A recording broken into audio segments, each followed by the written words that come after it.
Good evening and welcome to Poker Night Live, the show that brings you 4 hours of live poker being played on the internet from people, by people, should I say, from all over the world.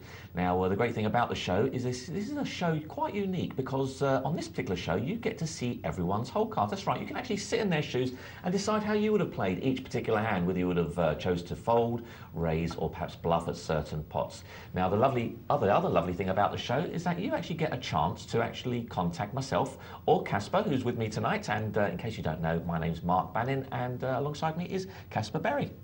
Welcome, Caspar. Hi, mate. How are you doing? Very good. Good. Yeah. No doubt we'll be capturing Caspar's thoughts a little later in the show. Now, if you want to capture his thoughts and know how to play certain hands or what to do in certain situations, you can do that. And you can do that in a few different ways. First way is by texting the show to 62211. There it is on your screen.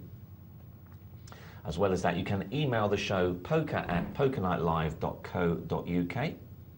And why not visit our forum, which is on our website, a lovely website, www.pokernightlive.co.uk. Now, as well as all of that, you can actually have your say. That's right, you can actually talk to myself or Caspar here in the show, live on air, 0906 200 70 80. Okay, you can, all you need to do is leave a message, and it's a live message, and if it's good enough, we'll actually play it for myself and Cas. But there is one thing that they can't do, Cas, isn't it? What's that? No singing. No. No, we did hear Tragic Trevor the other day, and that wasn't good. No. No, Cara seemed to enjoy it. Fun. But, it was fun. Yeah, fun. Wasn't good. Wasn't good, no. So, let's have a look around the tables, and perhaps you can take us round, Cass. No problem.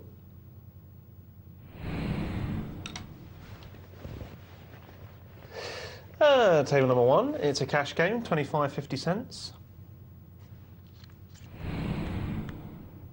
Table number 2 is a $10 sit and go. Table number 3 is a $2 sit and go. That's a tiddly one, but lots of fun. And finally, table number 4, it's the MTT multi-table-tastic. Blinds 5100, we'll be coming to that at various points throughout tonight. Now, another feature that we've brought to you recently is the Beat the Presenter tournament, and I know a lot of you guys like playing the presenters, and tonight it's going to be the Champion of Champions. That's you. That's me? That's you, yeah. I was thinking it was me for a moment, but it's not. No, I'm actually the opposite end of you. I'm the actual reverse of you, almost.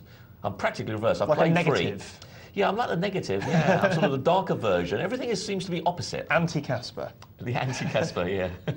Or are you the anti-Mark? I don't know. OK, without further ado, let's head to our multi-table tournament and see how these guys have started off playing. Now, this particular one, Cass, this is a $10 multi-table tournament. They've all paid $10, and they've still started off with 1,500 chips. And this one is in the, I think it's the 3rd level of play, and 281 entrants to this one, creating a total prize pool, obviously, if it's $10, $2,810. First prize getting 772, which is not a bad first. What do you think of that flop for Kentas Smart? He's got bottom pair and he's got a rubbish flush draw. Is it great or is it awful, Mark? I think it's it's not something I would want to bet at now that I've been called, but now that I've got my flush, now is definitely you have to go all blazing, because you've only got a 5-5 flush at the end of the day, one other spade. We know he doesn't have to worry about that, but he's not to know that the other guy's not got a better spade in his hand. Well, I never know how to feel about that hand. I just never know, you know, bottom pair and flush draw. Yeah, whether I should be thinking and a rubbish flush draw. You know, whether I should be thinking, you know, fantastic, I've got a pair and a flush draw, or whether I should be thinking, bail out, you know. Yeah. Someone only needs to have it's somewhere in between for me, really. Middle pair, fantastic bail out in a fantastic way. Yeah. No, I tend to see that as a nice hand, but not anything extraordinary. Yeah, I think people, you know, do get a little bit tied in too much because, like you said, it is a bad pair they've got, and to boot a bad draw. A good draw, but a bad flush if you hit. Yeah. So yeah, I play that a little softly. I wouldn't be. It's not a re-raising hand for me. No. Not like sort of ace queen suited, and you've hit either top pair or even no pair, and you've got 2 overcards and a flush draw. Yeah. Yeah. Okay. So we've seen someone's been making a lot of headway here, and that's Kentus Smart, who's up to 4-6. But look at that swan neck; he's already up to 13,500. 135 times a big blind, which is huge, isn't it? Yeah, absolutely, massive. 135 times a big blind. Really, here on what we suggest on Poker Night Live, if you can get and maintain anything, I don't know about you, but I usually normally say if you can maintain anything over 25, 30 times a big blind, you're doing pretty well, aren't you? Yeah, you're safe at that point, isn't it? You can certainly afford to have a couple of pre-flop steals bust out and still feel comfortable. A couple of moves end up badly. A couple of correct and honest raises end up in the dustbin. Yeah. How do you feel about? Well, look, he's got the 7A. This is probably why he's been doing so well with his chips that the poker gods have discerned upon him. Oh, he doesn't like it though. Doesn't like it. So, how do you play a stack of that kind of size in this situation? Well, I'll tell you something interesting, sorry, before I answer that, Mark, and that is that I played in a tournament last night and had a really horrible situation in the first. I played 3 quite big buy-in tournaments and had 3 horrible situations, and I'm forgetting which one was which now. Certainly in one of the tournaments, I made a very, very, very bad call. 3 cards came down where a straight was possible, and this person moved all in, and I had top trips. I called, leave myself with 70 chips in the early stages. It was like a 2,500 chip tournament, left myself with 70. But do you know the amazing thing is? Came back from that 70 to 4,500. Oh, did you? Yeah. Before I made a bad play, and I bust out, and I deserved to bust out with my bad play. But it just showed. Never ever say, "Oh, I've got 70, I'll just throw them in." Because I didn't. I mean, all right, you have, of course, you have to have cards in a bit of situation to pull back from there. But it was an interesting situation. Oh, I hate that call. Tom and I were talking the other day. I think it's very rarely to call with queens pre-flop. I'm not saying it's never correct, but it's very rarely correct. And I think that. You don't think it's correct in that situation? No, definitely not. Well, because I've got a caller there in late position, and a raiser on the button. I definitely want to re-raise it there. I want to get this caller's dead money out of the way and put the pressure on Dorsey so I can bet out on the flop. Yeah, perhaps he was thinking. I'm not trying to defend him, but I think perhaps he was thinking, I've only got 1,500 chips. I want to try and get as much out of these queens as possible, and perhaps give them a chance to catch. I don't know, catch something. Well, you don't want to give someone a chance to catch something with queens, do you, Mark? Because then what if they catch an ace or a king? That's true. That's true. It is a risky play. I mean, we said before, we don't mind calling with aces or kings pre-flop in the early stages of a tournament. But you get into the stage now, once the blinds are a tenth of your stack, that's not the early stages of a tournament. That's a raising stage of the tournament. When the blinds are still 1% of your stack, when they're sort of 10, 20, fair enough. There's no point winning 30 units in blinds in the early stages of a tournament. That's not going to win you the tournament. But so anyway, the question was, how do I play a big stack? How would I play if I was swan neck? At this stage in the tournament. I think very, very basically, to be honest with you, I would do. Just to interrupt you, Cass, look at this. He's hit quad twos. He has, and he's up against an up and down straight draw, and it'll be interesting to see. He'll be loving that bet because La Pla Pla will call him. Yeah. Olias may even be thinking about a move here, because he may put Ingrid on. No, he may have put Ingrid on a steal bet. Well, he's calling. He's hoping to hit an ace. Well, lucky Olias fold, didn't it? He had a queen 6 of hearts, so he might thinking this is worth risking his tournament life on. Oof. He's hit it straight. Yeah, it's going to lose everything. No, he's just going to call. I take it, trying to get. He's obviously not going to raise. Trying to get Ingrid involved. Yeah. He's making it look like it's a hard decision. And Ingrid obviously had no part of that, couldn't call. And, well, what a lovely hand that was. Quad twos, and to finally get paid off with the straight. Because not often do you get paid off, do you, if you hit a hand like that? No, absolutely. Yeah, I was saying, if I'm swan neck, the thing that's nice about that situation is you can call and receive some good implied odds, but, big caveat, you can only receive as good an implied odds as your opponent's stack. You can have 13,000. If your opponent's only got 800, you can only make 800. Yeah. So if it's costing you 150 to call before the flop, you're only getting, what's that? You're not getting true implied odds in effect. Yeah, exactly. So I think, the other thing is we're still, 200 people in this tournament. There's no equity from busting people out, so we're not particularly concerned about calling from that point of view. I take it to, I'm going to go and make some toast. Do you know what I mean? I mean, there's very little that can touch me here. Are you going to maintain, if you've been playing loose, which I know you sort of like to loosen up a little bit at the early stages of the tournament. Yeah, not after Are you still going to maintain? Sorry? I said not after last night. Okay. Look at this, Mark. Heavens above. Quads again, gosh. Quad aces. Two quads in 4 hands, 3 hands. That's amazing. I don't think I've ever seen that. No, you won't see it too often.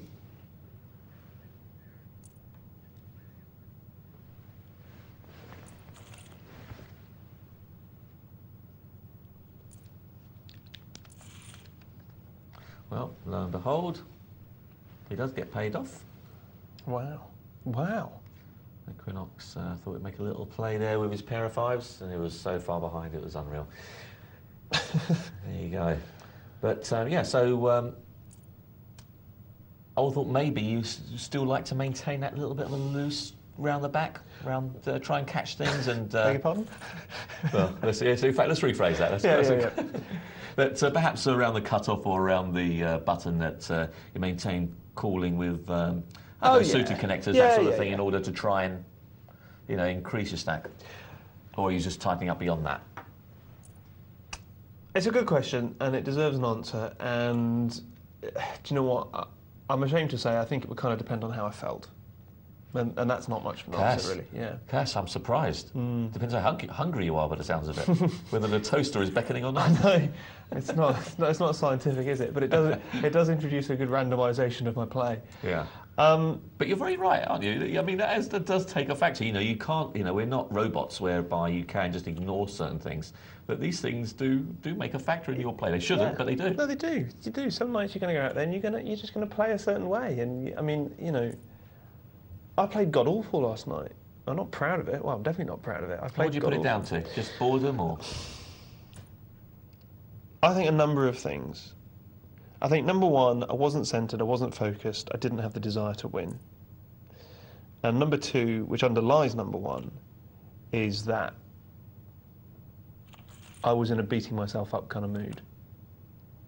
Just to tell you that Dorsey actually folded a pair of 2s, pocket pair of 2s. He did. Yeah, he would have been a bit upset about that now. Let's see if he goes on tilt, which can usually happen when you throw away what would have been a nice hand. See, what was interesting about last night, I ended up, as I say, entering 3 reasonably big tournaments. And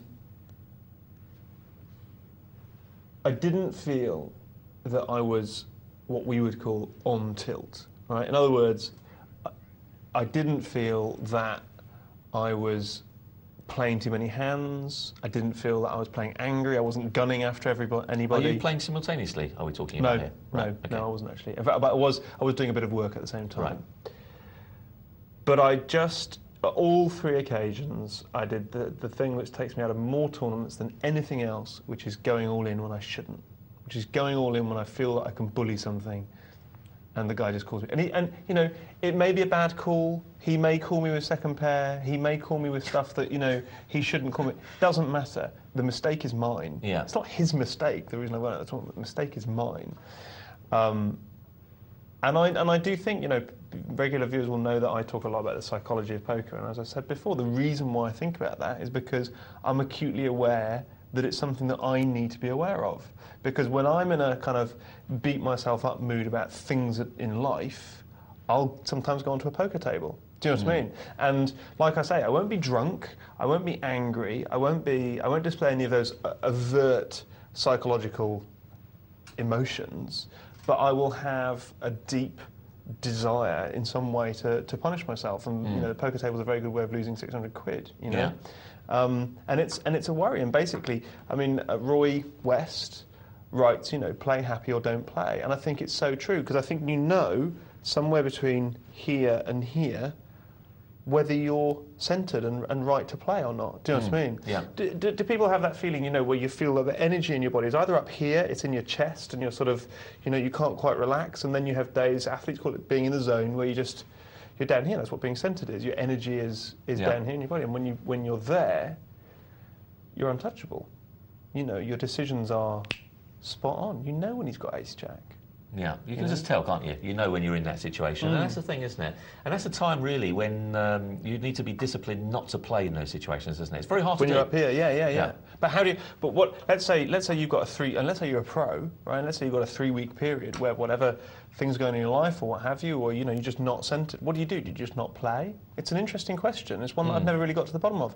I think you will make more money over the course of a year. The answer to the question for me, I think you'll make more money over the course of the year by not playing during those periods, and then multi-tabling and just playing like 18 hours a day when you feel centred and controlled, even if that's only 50% of the year, you know, than by playing when you're up here, go bowling, get yourself out to the pub, you know, go and get a girlfriend. But when you're here, make sure you're at the tables, because that's when you earn money. Yeah, some good advice there. Do you agree with that feeling? I do. Is that, I do. Yeah. I mean, is it a universal human thing? Yeah, I think it is. Mad? No, it is a universal thing. I think, you know, people know, and I'm sure the viewers out there that play with any consistency will know that, or any regularity, should I say, they know when they're feeling good and when they're not. And one way of curing that, you might think, well, hey, now how do you switch off? And one way of curing that situation is by creating a stop loss situation for yourself. In other words, you know that you're not really up to scratch, and you're still playing on because you've got nothing else to do. So one way of creating that is if you can actually control yourself by actually putting a stop loss. In other words, you're saying, okay,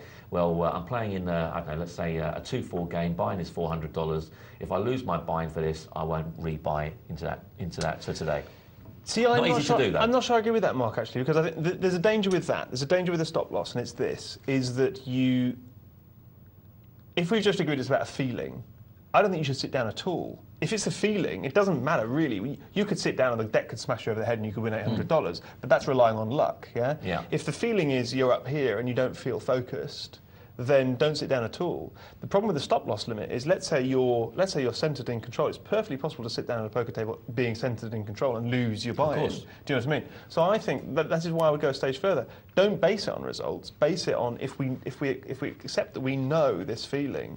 Base it on the feeling. Do you know what I mean? And don't sit down at all when you feel any kind of tension or uncenteredness, and sit down. And if you feel centered, I would say if you burn through if you burn through a tenth of your bankroll, 15% of your bankroll, if you know, and I'll say it again, if you know that you're in control, if you know that you can read these guys, if you know that you put your money in with the best hand and they outdrew you, and you know that happening has not affected your mental state because that's poker, I would say, you know, the only point of a stop loss limit is if you actually lose so much money that you go from down here to shit. This is what I was going to say, because, you know, one of the things just to counter what you've said is the fact that it is result. You said not to base it on results, but it is results based, isn't it? Because you do get emotional. You know, you have a couple of buy-ins and you've lost them both. That's right. That does affect you. Now, you might think I'm totally in control. I can make exactly the same decisions, but we know from experience that you tend not to. You know, you start to open up that little bit more.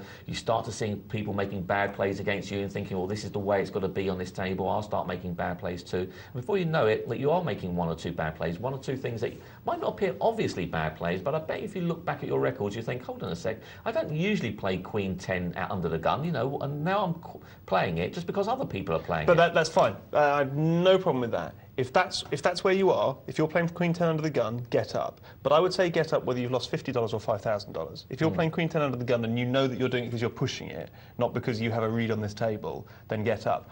I do disagree, Mark. I think that I have been in places, you know, when I was playing every day, when it is perfectly possible for me to lose a tenth of my bankroll and still feel relaxed, happy and confident. Because when you're relaxed, happy and confident, when you are centred, when you're in the zone, whatever you want to call it, you're in a place where you know that you can't control the cards, right? And if you're in that place, really in that place, it honestly doesn't matter about your results. However, where I agree with you completely, we're saying the same thing, is if, as is usually the case, that loss is going to emotionally affect you in any way, shape or form, get up. Get up. There you go. So, but it is self-control as well. You do need to know yourself pretty well, and know that. And like you said, I think the fill-in is important. You've got to fill it in. You've got to fill that space, that void, with something, so that you don't think, okay, well, you know, my 10 minutes is up. Let's go back onto the computer. So, a bit of a good advice there from Cass, and something to think about. I think some deep meaning stuff there. So, what tables have we got for you now? I think we've got a sit and go ready. So, let's head over there. And this one's just kicked off. And I say just kicked off, it's had a few hands, as you can see. And Gazmondo has made the most of those few hands, as has Zero Load, who's also increased his chip stack. And Golden Jaguar, we've had a few people increase their chip stack. And we've got one dearly departed, so I assume that he was a donator.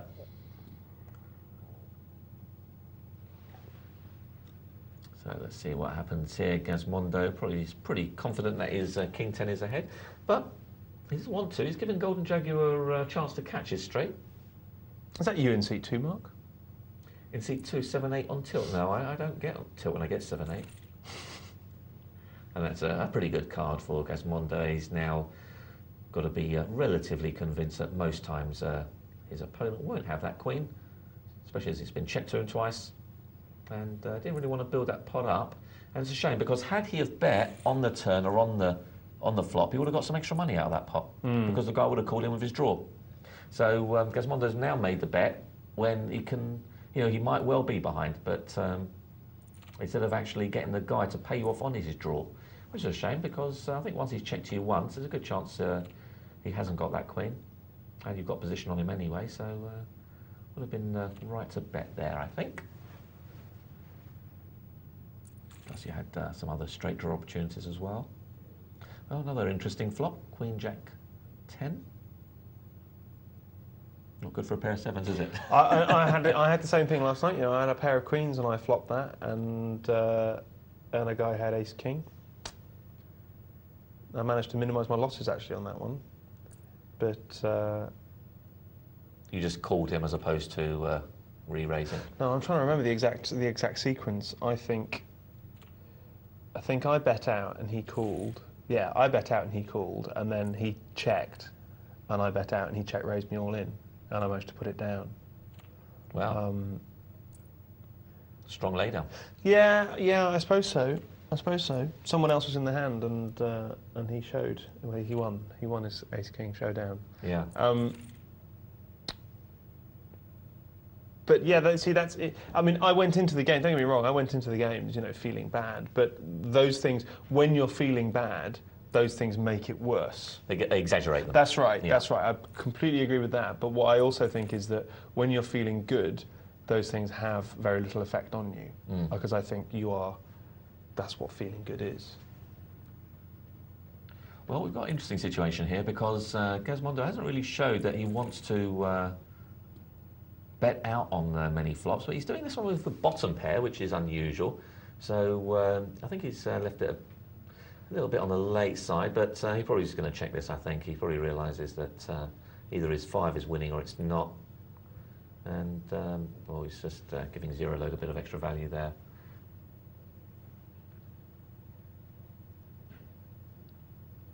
And really, I would have liked to have seen, if Zero Load thought he was ahead, I would have liked to have seen Zero Load, well, he actually wins, put in a stop bet in that situation.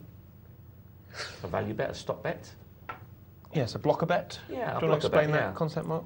Yeah, well, I tend to call it a value bet too, in as much that there's a good chance that you feel that your hand is winning. So it acts very much like a value bet, in as much that one, it's doing two things. One, if it's a value bet, then there's a good chance you'll pick up some extra chips that you wouldn't have had. And two, it also makes your opponent, especially when he's got position on you, also makes your opponent worry about what you might have as well. What you might have picked up on the river perhaps, or perhaps you were slow playing all along.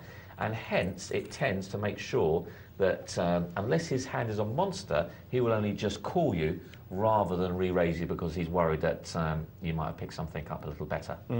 So it works quite well, because it does mean that for a cheaper, you can actually determine what you pay on the end, as opposed to your opponent, perhaps making it twice as expensive for you. Yeah, I think it's a good bet, because if you're just going to check and call, then you're paying the same amount of money. You've really got to decide, haven't you? You've got to decide whether the check and call is going to be cheaper for you, or whether, in the long run, or whether the stop bet is going to be work out better for you. So tough decision to make in those 10, 15 seconds, I think, but with certain scenarios. What would you base it on? I mean, for me, I'd base it on: is this the kind of player who will re-raise?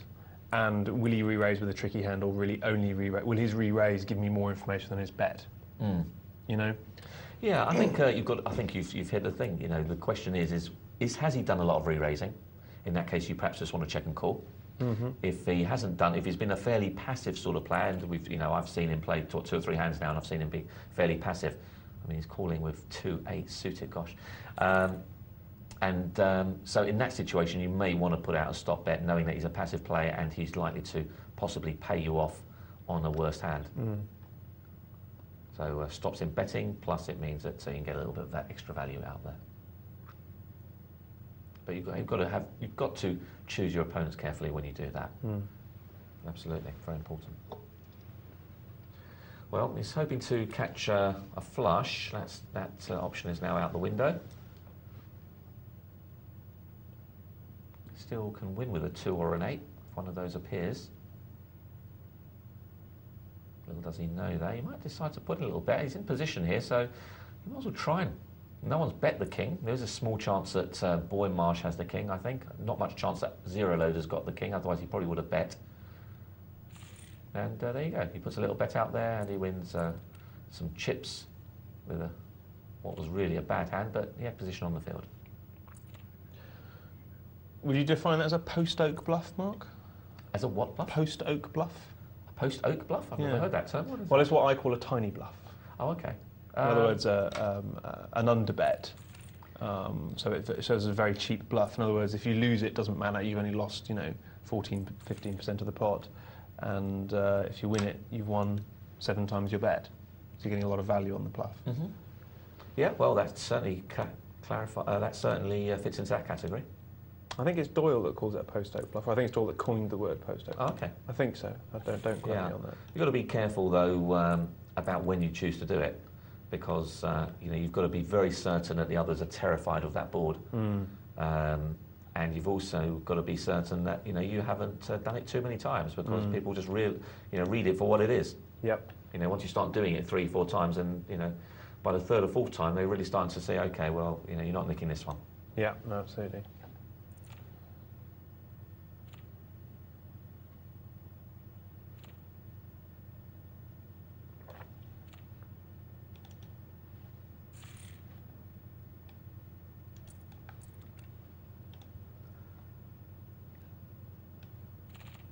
Oh, that was a pretty quick bunch of folding. And it's left Golden Jaguar with the Queen 4 suited, who says, I want to have a look at a flop, see if I can catch a flush. Gasmondo is probably not going to accept that, and he's going to probably raise it up. Well, that doesn't make change for things very much. He's just boosted the pot, and I really don't understand why he wants to boost the pot with Ace-King offsuit. You want to do a bit more than that. You want to put the guy under pressure as well as boost the pot. Don't mind the boosting the pot concept, but there's got to be a second hand to that, and that second hand to that is trying to get the guy off the hand, because you don't have much of a hand. And as you can see, the guy has now outdrawn you. Yeah, it's... Let's go through the principles of raising, shall we? Yeah. We raise, number 1, to build the pot, because we feel we've got a better hand. Number 2, to gain information on our opponent.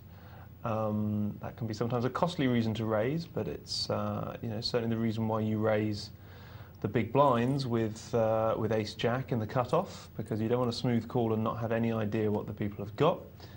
Number 3, we raise to isolate, to get it to heads up if we've got a pair of aces or kings. And number 4, we raise to eliminate as a bluff. We raise to try and get everyone out of the hand. Now, if we're sitting there with Ace-King, what are we raising for? Pot building raise? Well, like you say, it's just not a strong enough hand to build the pot with, not even heads up. We're getting information on someone? Well, not really. They're just going to call it, aren't they? I mean, they've put it. I mean, he was in the big blind at the time, so the small blind's already made it up. He's going to call. Are we raising to isolate or eliminate in that position? Well, it's not going to. So what's the point of that raise? Yeah. And we have to ask ourselves that whenever we do anything in poker. But what is the point of this particular? Well, I think you've coined it. The only possible scenario that he could have done that with is just to build the pot. There's nothing else that raise is going to do. Unless the guy has decided to call with 7-2 offsuit, which he won't call. But everything else, 6-4 suited, anything else he's going to call with. I don't mind building the pot, but there's got to be other elements to it, and that's just not enough. You've got to you've got to maximise the situations, because you don't get that many opportunities to maximise each situation. That was a fairly clear one. That was a case of, build the pot by all means, because once you have got the nut no hand, but it is still no hand. You've got to realise that. But at the same token, you also want an element to you want to scare the guy. So in other words, you want to get him out if possible. You can't isolate any further than it is. It is only heads up already. So you want to try and scare the guy. Certainly leaving the, if nothing else, then leaving the window of opportunity for you to bet the flop and, you know, in a meaningful way and scare him from committing any further chips with anything other than a decent holding. And now we're coming to the end of the 2040 section on this single table tournament. And, you know, my feeling about these single table tournaments is you've got to do what Tom McAvoy calls flying ahead of the plane. It's either Tom McAvoy or it's Max Stern. Oh, we're just going to see trouble here. I must interrupt you. No, Cass, please. we've got Zero Load, who's probably going to check, thinking that he's got the best hand. Golden Jaguar obviously clearly has the best hand.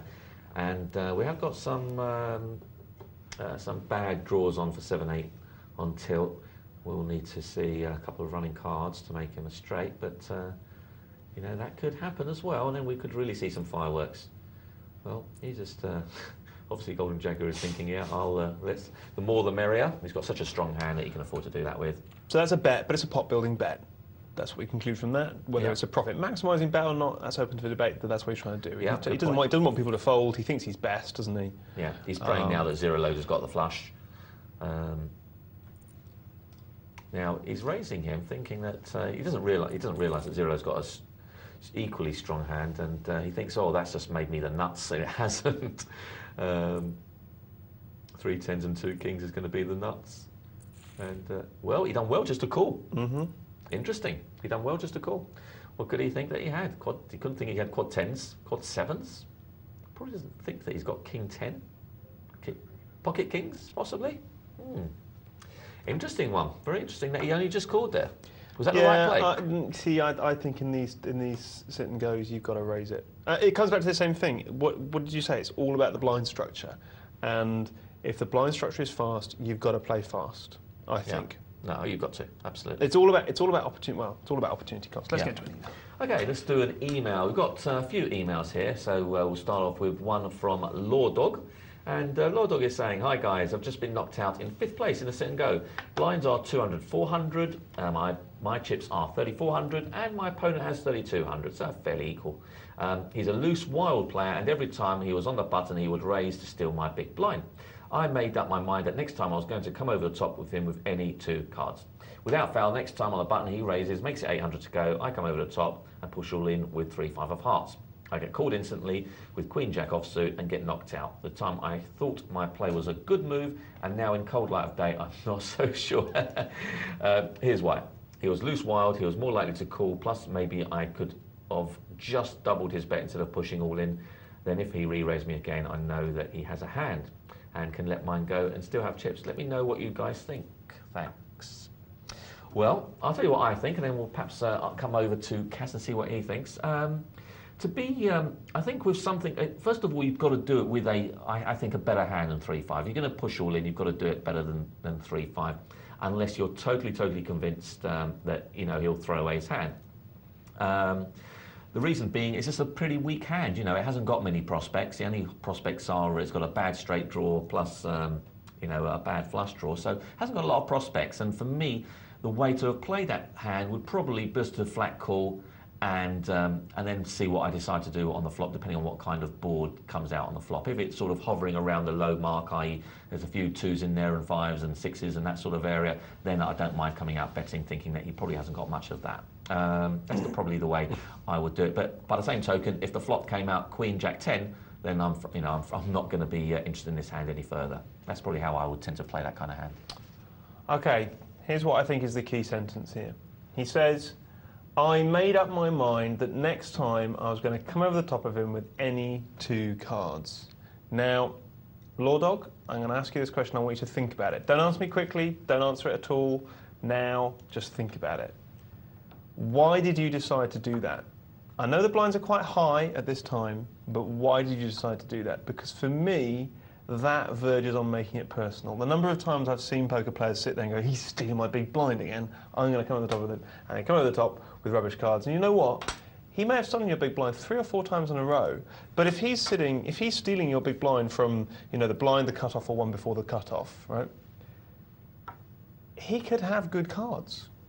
I mean, Queen Jack are not great cards, but they're all right. They're stealable. He could have Ace 9. And he could certainly, if he's a loose wire player, be the kind of he could have a hand that he's prepared to call you with. You know, he's certainly got bigger than 3-5, and anything, you know, anything more than 7, 8, 9 high, he may call you with. He will probably call you with 10, 9 suited. You know. So I would say that what you did there was you let poker get personal. Now, I know your argument immediately will be, no, I didn't. What I did was to say I didn't want him stealing my blind. So yes, it was about him personally, but I don't know him.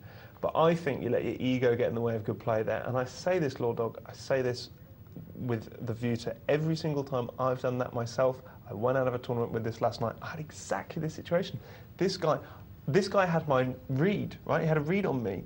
I mean, we were online, it wasn't, you know, a physical read, but we were, you know, good 2.5 hours into a big tournament, and whenever I raised, he smooth called me, and then I missed the flop most times, and I would check it, and he would bet out, and if I bet out, he raised me on the flop. He just had me. He had me in his pocket. It's really horrible when it happens, but sometimes players just do that. Yeah. I try and do it to other people. You try and beat them up. Yeah. I don't know what I did to bring that to his attention. Now, maybe he had a decent hand. It only happens to have to happen 3 or 4 times for you to notice it and get really riled by it. Yeah. I got riled by him. I check-raised the flop all in, and of course he had 2 pairs, and he called me instantly, and I went out of the tournament. Now, what is that about? That is about me making something personal. Not about him personally, because I don't know him, he's just a sprite on the screen.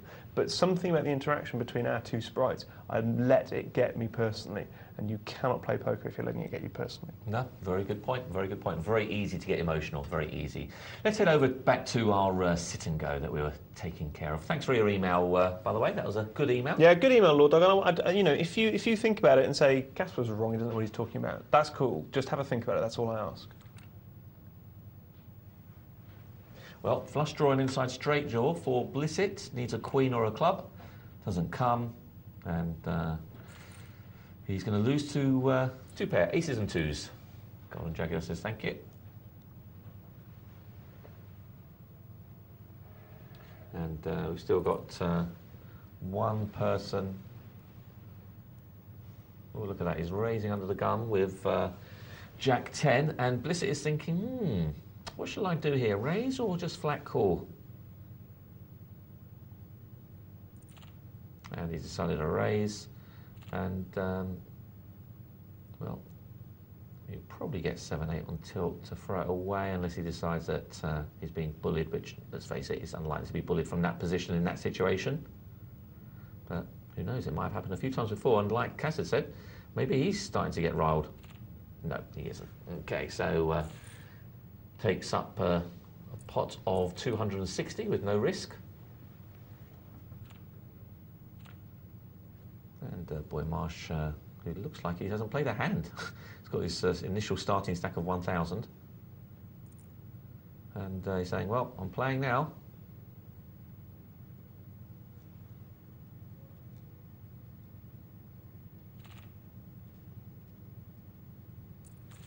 He doesn't like, he's got raised a few times, hasn't he, 7-8 on tilt. And I think we're going to see him on tilt shortly because he doesn't want to for that to keep happening. Interesting bet. Now, I wonder if Boy Marsh will read into this. He's thinking, well, hold on a sec, I had the lead in the betting. Why are you coming out betting? And why are you coming out betting quite a small amount? That looks quite suspicious to me. Yeah, why didn't you let me bet and just check raise me if you had such a good hand? Yeah. But it doesn't, he's thought, well, it's too risky for me to find out.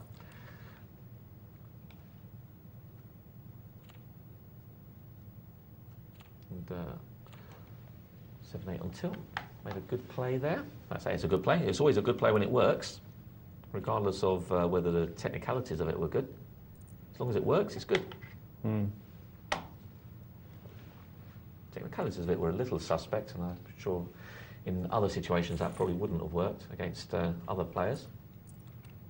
And say other situations, obviously chips permitting. Last thing you want to do is just wait one move and decide that that was the one time that you were wrong.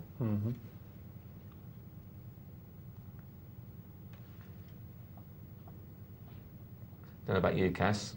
I'm just lovely to shove the whole lot in here. With ace queen? Yeah, I think so. I can do with the extra 120. You see, the problem is that if anyone's got any kind of like a king 10 or something, or king jack, and they decide to call, it now means I don't know where I am anymore on the flop, you know, because I'm likely to have missed the flop, and I'm having to bluff at it, and the guy might be sitting there with, you know, him hitting his pair. It's an interesting point, because I would have said, a little while ago, I'd have said, with 10 big blinds, that's too much for me to push with a hand like ace queen. Well, it's too much for me to push generally, actually, 10 big blinds. But, I mean, I'll push with 5, yeah? But I was talking to Dr. Tom about this recently, and he sort of made me think that actually one of my biggest tournament problems was that I would raise 3 times the big blind with 10 big blinds, get re-raised, or get pushed all in and have to fold because I don't have a call. Yeah. And that I hemorrhaged, you know, too many chips. Yeah. And like that. I think he's got a good point. Yeah, I think so. I think for me that's spot on. For me that's spot on. 15 big blinds, would you do it though, Mark? With ace queen? Would you push? With ace queen, 15 big blinds. Now that's tough. That's tough. I don't think I'd push with anything with 15 big blinds. Would you? It's the way I used to play. When I first started playing, I was not a flop player. I couldn't play the flop to save my life, and all my action was pre-flop. Right. So you know, it was just a case of all ins type of thing, and it worked quite well in certain situations. In a lot of situations, I had a lot of success playing that way. But it's not the most finesse way of playing, that's for sure. Ace queen. I don't know, it really depends on the situation. The one thing I don't want to do is invest money into a pot if I think that I'm likely to get called, and then I have to start playing flops with people, and let's face it, more times... You see, the problem is here, Cass, is that you make it 3 or 4 times a big blind with ace queen, so now you've only got 10 or 11 times a big blind, and now you are putting yourself in a predicament, because if you miss the flop, which you're odds on to miss, it now means that you've now got to play the next hand with 10 or 11 big blinds if you can't play your way out of it. Yeah, but I appreciate that, and I was actually going to talk about flying ahead of the plane, which is Max Stern's thoughts, and I do agree with that to a point. But I'm worried about taking that to the nth degree. The reason why I don't do it with 10 big blinds is because I don't want to have 7 big blinds. The reason why I don't mind doing it with 15 big blinds is because I'm not so bothered about having 12 big blinds. Do you know I am. I don't want to have 10, 11, 12 big blinds. Really? Yeah, because then I'm under pressure. I've got to make a move with something. Then I really have got to make a move. So okay, I would actually take it one step. Then? 20 big blinds is different, no. Okay. Then I don't mind. I don't mind coming down to 15 big blinds or thereabouts, but I don't want to be down to 12 because then I feel that I've got to make a move with something, and it has got to be an all-in. You know, so yeah, so that's how I would look at it. Okay. So same concept, just different levels, really, isn't it? Yeah. So flying ahead of the plane is, I think it's in Tom McAvoy and Max Stern's book on 7-card stud, which does contain one of the maddest things ever said about poker. Can I just interrupt you for a second? Yeah, sure. Is there any book that you haven't read? I've got a lot now, mate. A lot now. I mean, I was down a bookshop the other day. Phew, God. Down a bookshop. What a surprise, hey folks. Cass being down the bookshop looking at poker books. I was actually trying to buy. I was trying to buy a present for someone. I was trying to buy the Theory of Poker in a normal Borders. God, just the number of books about poker. The only thing that I'm fascinated by is how many of them are rubbish. You know, because it was always the case. I mean, even 5 years ago, you could go into W.H. Smith's, and most of the books about poker were rubbish. You know, there would be a good 4 or 5 books in a W.H. Smith's, or in America certainly in a normal bookshop there were 4 or 5 books, none of which I'd heard of.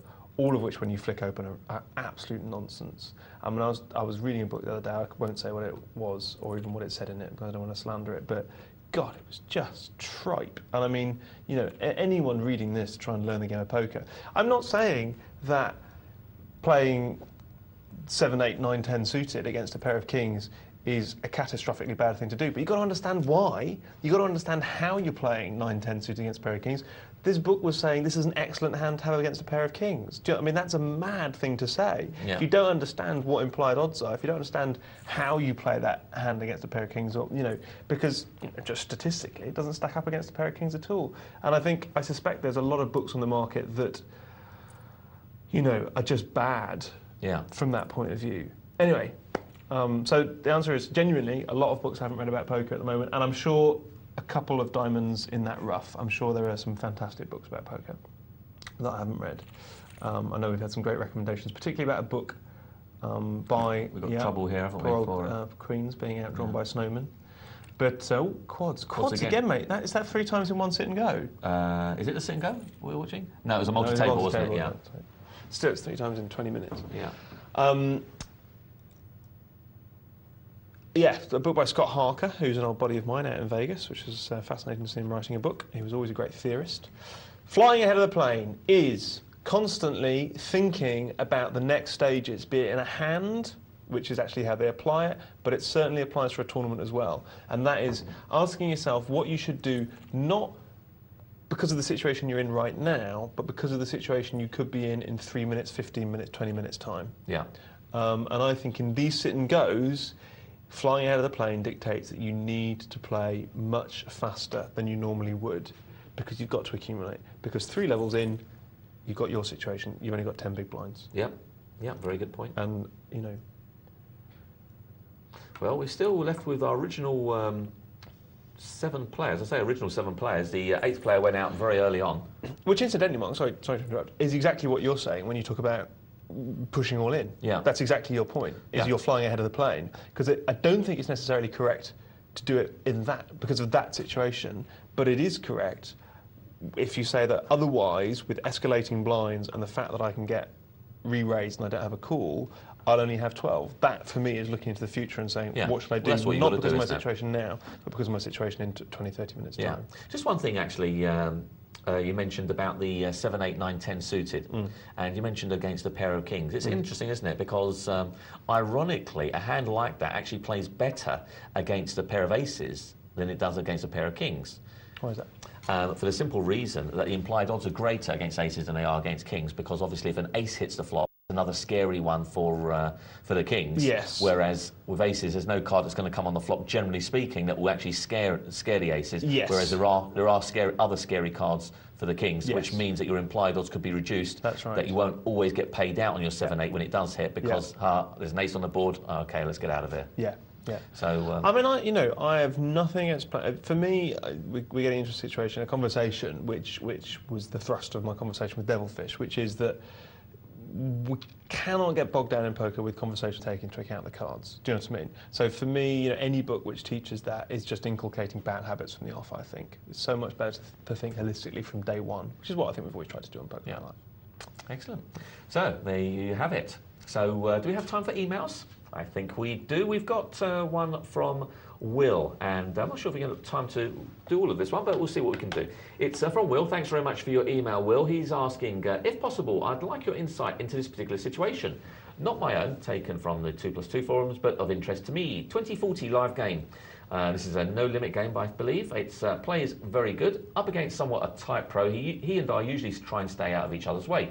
He's got about 15,000. I've got about 12.5. Full table. He makes it 150. It's folded to me in a big blind with queens. I make it 800. He pauses and flat calls. Flop is queen 10 jack. I leave 1500. He pauses, then moves all in. Thoughts? This is like we all won this last night. Yeah, it's absolutely. It's a fascinating question. This.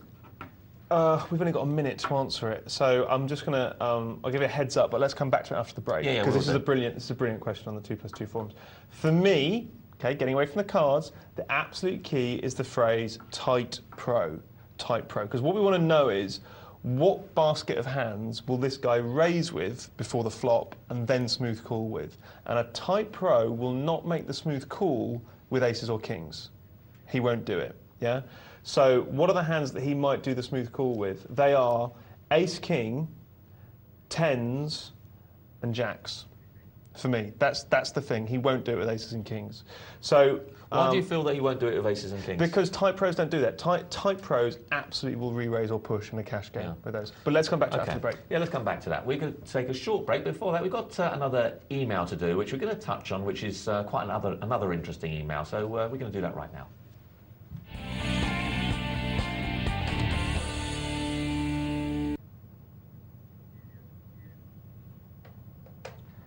So our first email, Cass, is from Eddie, and Eddie is saying he's got a question about free rolls. Okay, and thanks for the email, Eddie. And he's saying, hi guys, love the show, and just looking for some advice on playing in tournaments. Okay, I play a lot of free rolls, and I found out pretty quickly that there are a lot of players early on willing to go all in with anything. Do you have any advice to make sure I don't call the wrong person who might have a hand, or just any advice in the opening hour or so to ensure that I have a chance of going far in the tournament? It's a tough one, this, isn't it? Yeah. Before I say my point of view, Mark, do you want to talk a little bit about doubling through? What are your thoughts on doubling through early on in the tournament? Because you think it's a good idea, am I right in that? Yeah, I mean, I won't generally go all in the first part. I mean, if I was playing free rolls, and I probably would, but I think, or very low, low-based tournaments, then I'd be looking to perhaps double through early on in these big 6,000 player tournaments, because I think you need to get an edge, and you need that edge really as soon as possible. But at the same token, it really depends on the blind structure. If you feel that the blind structure allows you an hour of play where you can play around and not put your chips at risk and still milk the other players, then I tend to do that. I tend to play sometimes, I don't know, $10 rebuys, and everyone around me is going mad like crazy in terms of rebuys, and I'm just picking them off at my moment, and after the first hour or so, I've sort of got about 4 or 5 times what I started with hardly having a rebuy, maybe just one rebuy and an add-on. So that's the way I generally play in these sort of low-level tournaments, and that seems to work well for me. I won't commit all my chips with ace-jack and things like that. If someone's gone all in and I've got ace-jack, I'll just throw it away. I want at least ace-king or better to commit my chips, and I really want to play flops with these people so that they commit themselves after the flop, and that way I can make a bit more of a judgment.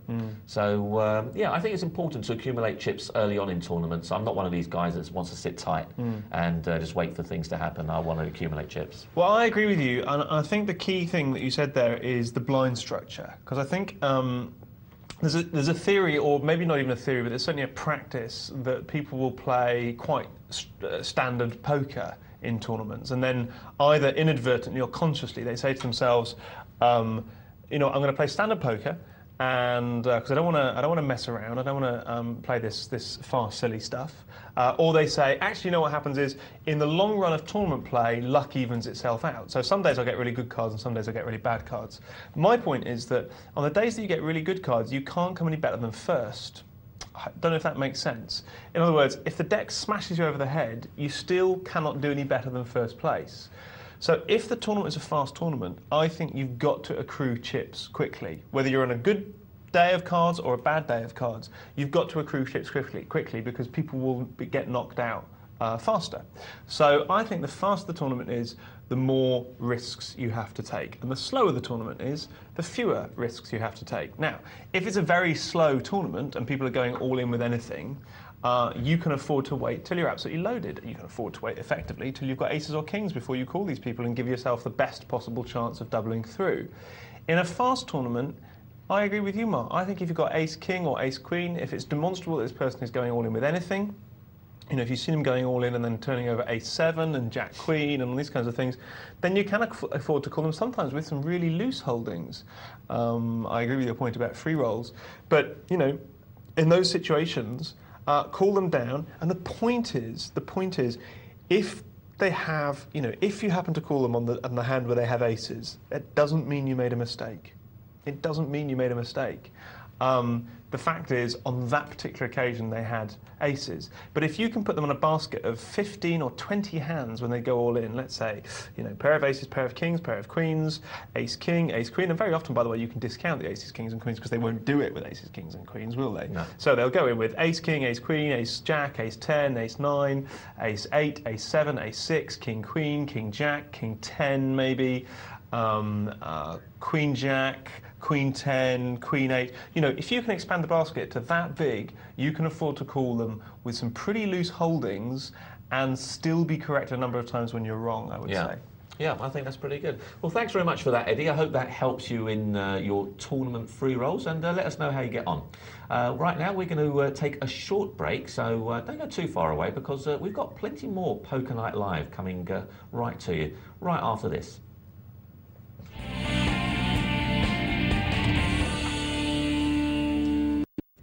Welcome back. You're watching Poker Night Live with myself, Mark, Prince Charles Banin, and Caspar Berry. Now, Caspar's playing his Beat the Presenter tournament, so I won't give you too much info on what's going on there, so you can watch it all live a little later, which does mean that we did have an email just beforehand that I wanted to hit Caspar with, but as he's in the middle of the game, I think we'll just probably just wait for that till the next slot when you've decimated that field. Hey, Cass. Is that all right with you? It's a tense game, this, so... We'll leave him to it. So let's have a look what else we've got here. We've got an email from Stamper in Los Angeles, one of our regular contributors, and thanks very much for your email, Stamper. And he's saying, hey, how come you guys can enter our World Series of Poker, but we can't enter the Eurovision Song Contest? Well, yeah, you've got to be pretty... how can I say this without being too nasty? You've got to be pretty grim to enter the Eurovision Song Contest, I think. Can I also say that I don't want to make any kind of stupid yank point here, but it's called the World Series of Poker, so it's open to the world. It's called the Eurovision Song Contest, so it's open to Europe. Yeah. Well, maybe about 1 billion years ago, the US was part of Europe. Who knows? Could have been sort of joined to us. Mate, 240 years ago, the US was part of Europe. That's true. Okay, so there you go. Thanks for your email, Stamper. Always good to hear from our across the pond viewers. American cousins. Cousins, yeah, absolutely. And we've got an email from Phil, and Phil is saying, hi guys, hi Phil. Just saw the comment on the pocket queens and thought about Caspar's comment that he should have gone all in at pre-flop. I didn't say that, I said he should have raised. I didn't say he should have gone all in. Yeah, should have raised, absolutely. Well corrected. I was in one of the same situations last week in a live game. The blinds were 300, 600, and I had about 6,500. I got dealt pocket queens in second position, however, got raised 2,400 by the guy who was under the gun. I thought about just calling, but decided to go all in. Everyone else folded, and the guy who had bet out 2,400 called my bet. I turned over my queens, guy turned over ace-10. So you're a 72% favourite, or thereabouts. Flop came with an ace on it, therefore knocking me out of the tournament. Going on what Cass said, if I just called with my queens, I would have seen the ace hit a flop and therefore could have gone out of the situation on the flop, leaving me with around 4,000 chips. Did I play this right or not? Just need a bit of advice. In my opinion, you certainly did. I don't think you did anything wrong there. You're well ahead. You're a 72% favourite. Let's face it, if you can see that you're a 72% favourite, you're going to do the right thing. I don't think the right thing is to give the guy 3 cards to have a look at. Most guys will fold some of the hand like ace-10, especially as you've noticed that he's risen under the gun and you've now raised from the big blind. So I don't think you've done anything wrong. You can't keep questioning yourself every time the result doesn't go for you. I think that when you're a 72% favourite, you've got to take that every time. And if you can get all the money in pre-flop, then most of the time you'll want to take that. There's got to be very, very unusual circumstances not to want to do that. But at the same token, what would happen what would happen if he had a pair of 2s and he hit a set of 2s and you just called pre-flop? And then you think the flop was 2, 5, 10, and you're thinking, oh, perhaps I should have gone all in. And there you are. See, you can't win all the time. What do you think, Cass? Hello, Adelaide. Not a shout out there to someone from the forum. Hello, Adelaide. Okay, not much sense. No one else understands it. But there's a chap here who's over the moon. Okay, well there you are. So that's my answer.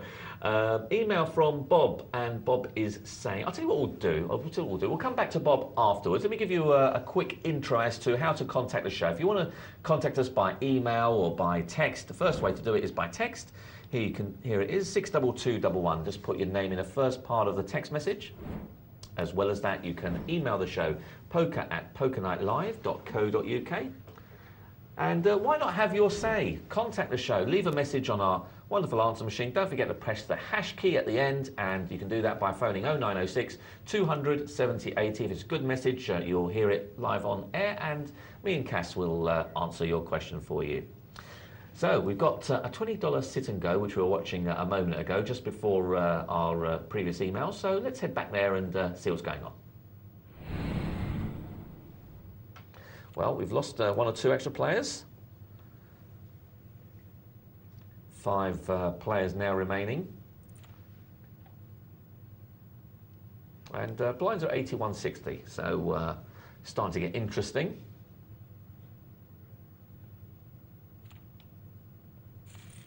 And King of Ying.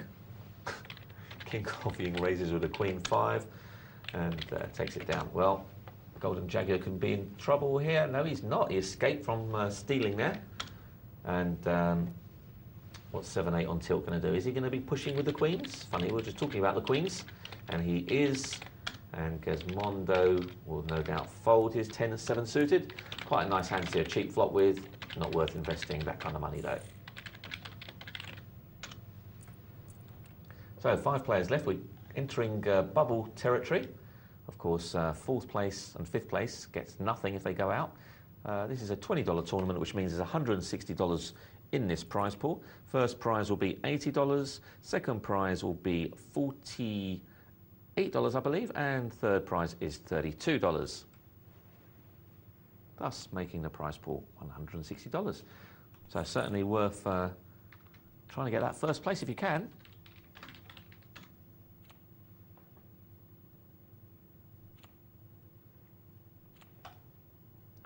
King 9 suited for Blissit. Quite a nice hand to have in a small blind. He's elected to limp, see a cheap flop, and it's not worked out too clever for him. He needs a queen to make a straight or a king to give him the better pair. At this moment in time, though, we've got King of Ying with middle pair. Now, well, I like the fact that he's deciding to raise. I don't like the fact that he's actually gone all in with it. I think a small bet there, a small re-raise would have done the trick. Let's face it, he's only going to get called by the better hand. So I don't think that was really a clever move. I think that was too instantaneous. Didn't give much thought into that one. Certainly a bet there, a re-raise would have been the right thing, but I don't think that was the right move to go all in, because you're risking all your chips for what is only going to be a losing scenario. He's not going to call you something worse than that hand.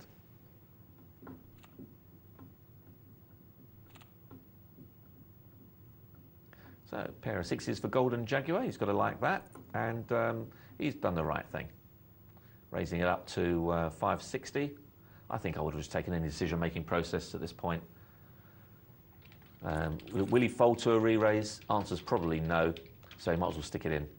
And he's about to stick it in anyway, I'm sure, with only one overcard, yeah. And Gizmondo made a strange call there with Queen 2. I think he was perhaps thought he was being bullied. Well, if you're going to be bullied, you don't want to pick a better hand than Queen 2 to do it with. To defend. But really no defence there for Gizmondo. It was a bad call, Queen 2. And he had no option of taking it away from him on the flop as he was second to act. Golden Jaguar has picked a nice hand here. Now, if he raises, he's got to realise that Gizmondo might be getting sick of it now, and he might decide to re-raise. He's got his suited connector, so this should be going through Golden Jaguar's mind. This is a good possibility that Gizmondo might re-raise here. No, he decides that he won't make any rash decisions this time. And that's a good play by Gizmondo there, I think, in that situation. And the reason I say that is because Golden Jaguar hasn't raised many blinds before. In other words, he hasn't made any button steals. So the fact that this is, he should recognise that that is his first one that I remember seeing. In the last few hands, certainly. In the last 2 or 3 blinds, last 2 or 3 buttons that he's had. So should put that into context. Won't steal with nothing.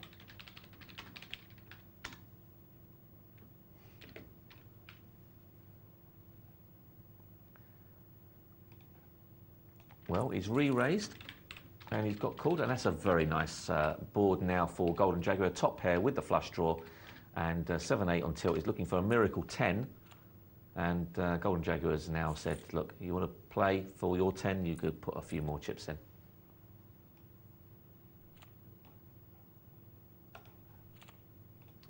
And 7-8 on tilt, I'm sure we'll just throw this away. This is not the hand you put to invest any chips in. And he's going to get looked up here. I'm sure Blissett's not going to throw this away. And, well, top pair for Blissett. He's got to feel good about that. And 7-8 on tilt. I feel he's going to make a bet, continuation bet here. And probably around 240. And he's going to get it shoved right back in his face. Maybe even 320. 160. He's got out of it cheap. So that's something, I suppose.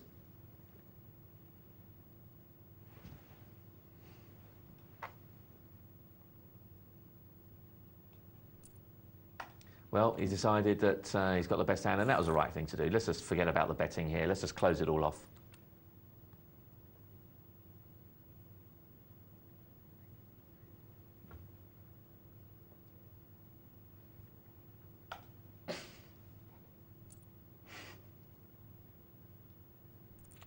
What are you laughing about, Cass? Anything interesting happening on your table? I tell you what, if I had cards like this in the outside world... They're pretty good, huh? Just insane. Well, Queen Jack for Cosmondo, he's got top pair, Golden Jaguar. It's not a call there. Oh, we did call, that's a shame. When you've just got an open-ended straight draw, I don't think it's necessarily right to call for this important stage of the tournament. I say it's important because you don't want to leak any chips, and just a flush draw in its own, sorry, just a up and down straight draw, a bit risky for my liking. I don't mind the up and down straight draw if you've got two overcards. So in other words, you've got Queen Jack and a flop is 9, 10x, then I don't mind, you know, let's go for it, you know, because you've got two overcards to the board. But one overcard to the board and the open-ended straight draw, not mad over that hand. Well, we're about to see some interesting things going on here because Golden Jaguar's got a real hand. And I'm not making any decisions, and he's done the right thing for my liking. He's got a pair of nines. There's a strong possibility it's the best hand. And taking the decision-making process, doesn't want to get re-raised and then get sucked out on. So he's left the decision, look, you want to call for your money, then that's fine, but you're certainly not going to be re-raising me. Well, a queen will get him out of this, or a king or a 10, and he hits nothing. And I thought that was a bad call by Gesmondo. You know, he's only calling with king 10. Let's face it, you're not going to be winning against a great deal if you're winning at all. And he was quite fortunate that Golden Jaguar there didn't have ace king or ace jack or something along those lines, and gave him a 50-50 shot. So good play there by Golden Jaguar, I thought. He did do exactly the right thing, because the last thing you want to do is to let the guy opposite you think that he can get you off the hand by re-raising you, and then you're into a race. He took the decision-making process. I'll have that 160 plus the 320. That's 480 in a pot. I can do with that. Let's just shove it in and see if we can take it.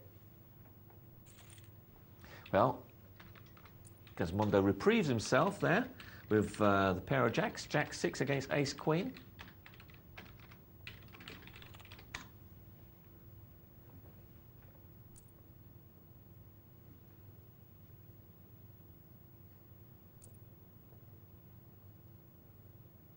King 10 for Blizzard. He's deciding just to limp in here, and probably don't mind that, I guess, with two people. And now Gesmondo has nothing, and he's betting. Oh no, sorry, he does have a pair. He's got a pair of nines, so he's done the right thing, I think. I think he realises that Blizzard probably would have bet, and look at that, it's turned into a house of nines. Ace is full of nines. That's very nice, thank you. And we've got our fourth place finisher. Sorry, our fifth place finisher. That's 7-8 on tilt.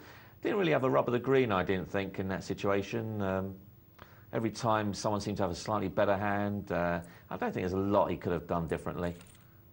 He made the odd move here and there, but it was a bit unfortunate the way things turned out. Never mind, unlucky 7-8 on tilt, and looks like, nope, he survived. King of Ying has now doubled through. He's up to 2,000.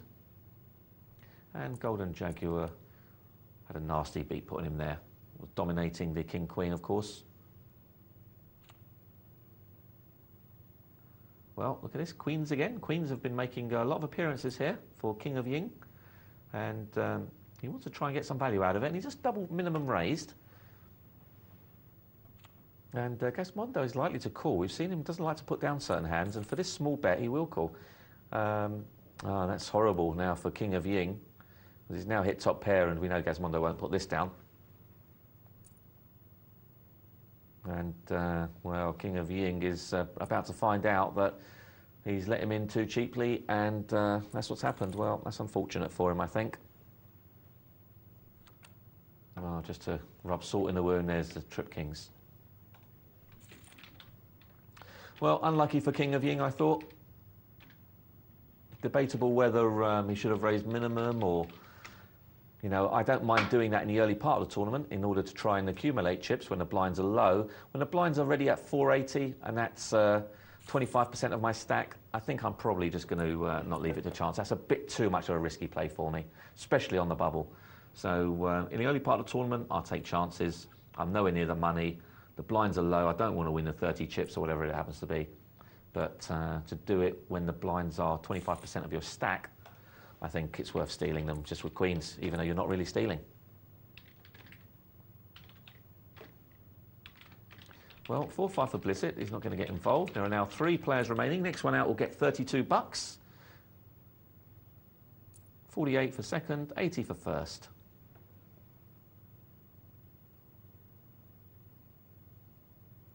You're watching a $20 tournament. This is what we call a sit-and-go tournament. In other words, when there's 8 spots to fill, when all 8 spots are filled, then tournament starts. They usually fill up pretty quickly, usually within a few minutes. You just sit down, pick your seat, and off you go. And the nice thing about it is that it's a very quick tournament. Don't have to invest a lot of time into it. And it's a good way of increasing your stack by 3, 4, or even 8 times in this case. Well, the Jack-10 was looking for a 9 to make him a straight. He didn't get it, and instead the Ace-3 wins with Ace-High.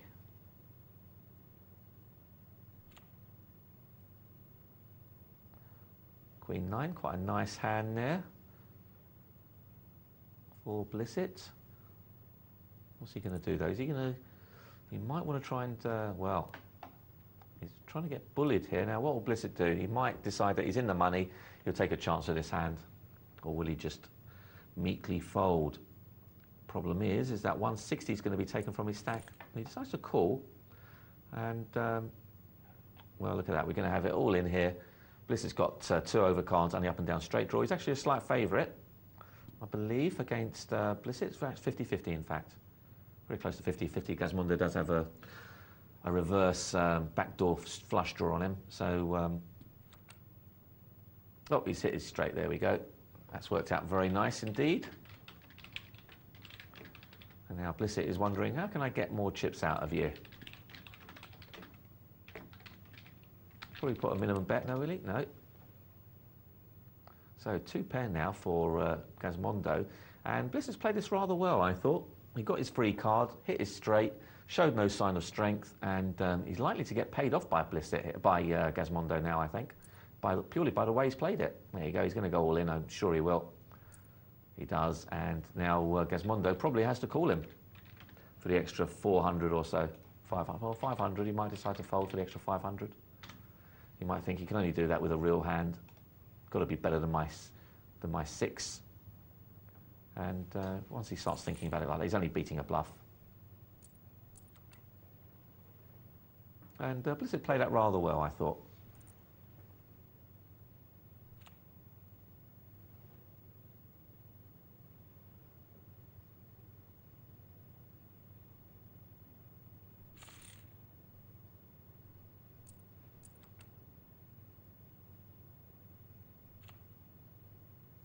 So Golden Jaguar with a 4-9, and he's making a play, and I don't like the play, and I'll tell you why I don't like the play. Mainly because there was no, well, having said that, I don't think he had much choice, really. He was so far into this pot, he didn't have much choice, having said that. Yeah, only because Gazmondo had no option of folding, and oh, look at that, he hit runner to hit 2 pair on the end. I didn't catch this the turn card, so he's actually made 2 pair as opposed to 1 pair, so it worked out okay. There you go, timing is everything. Gazmondo thought he was in pretty good shape, seeing a king on that flop, with the guy having absolutely nothing, and he hit runner to hit in 2 pairs, so it just shows you. Got 2 overcards for Gazmondo. Decided to check it. Doesn't want to be sucked in by Blissett, like he did last time.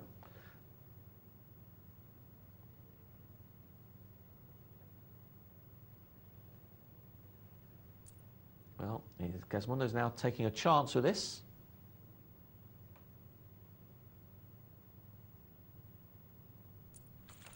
And he's calling. Well, what a strange call that was. He's calling for a 5. That is a nasty play by Blissett. I'm sorry, Blissett, that is horrible. Unless you're going to go all in here and try and represent something that you haven't got.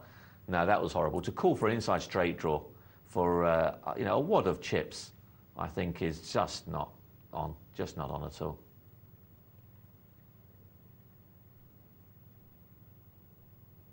I mean, it would look magical if he actually hit his inside straight draw, but, you know, odds of hitting a straight draw like that is over 10 to 1, so you're not in good shape. You know, you're going to hit it one time in 11, and let's face it, you keep calling 640 off 11 times or 10 times, you're going to be broke. In fact, I don't think you could afford to call it 3 times before you get broke. So that wasn't a good bet.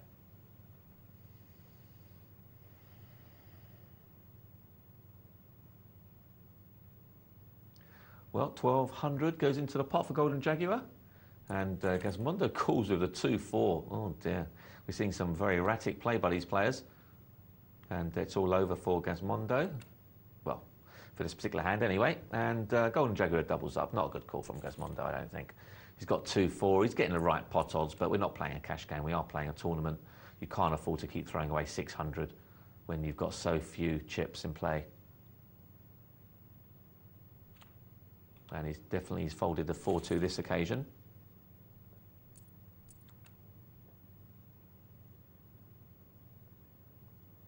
Ace-4 for Blissett, looking pretty good.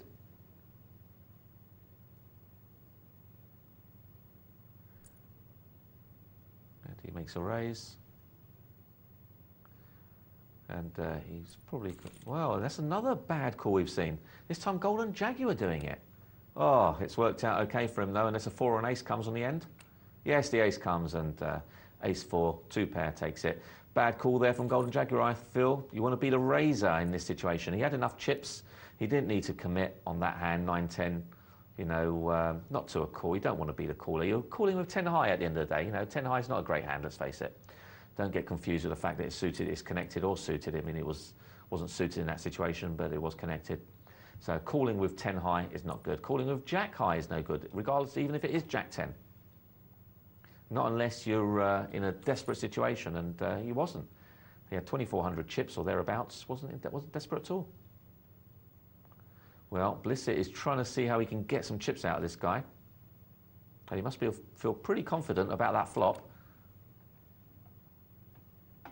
And that's a pretty good board for him. It's still not changed anything. He's desperately looking for the guy to catch something. And minimum bet here might go, would be the right thing, really. See if we can get him to re-raise him. No, he's actually checked.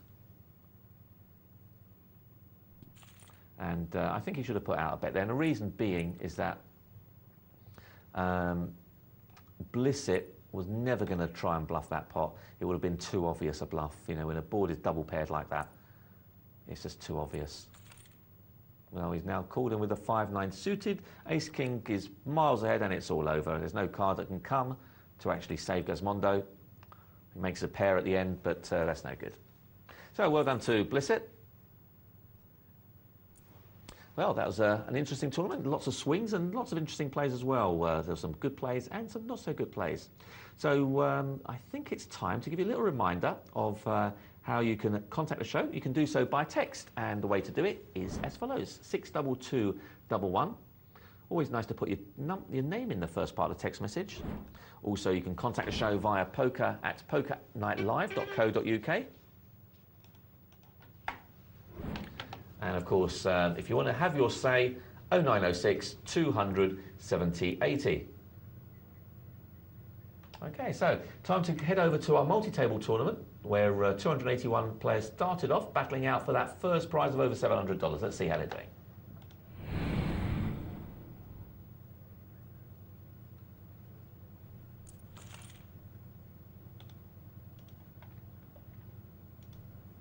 So we are back now. The blinds are nice and high.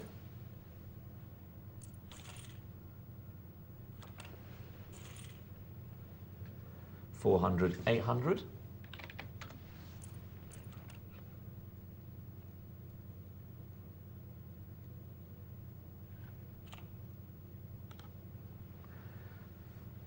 Lots of different ways to play in this middle part of the tournament. This is where you can accumulate chips if you are just brave enough. This is where a lot of people start to lose their bottle and start to tighten up a little bit. But we've got here Better Raise, who's on a very good position. He's got over 40 times the big blind, and at this stage of the tournament, that's pretty good. anything over, really, well, anything that you can get over sort of 24, 25 times a big blind is in pretty good position. Well, it's a nice flop for better raise. Queen 9 got an inside straight draw. And better raise has got a little flush draw to boot.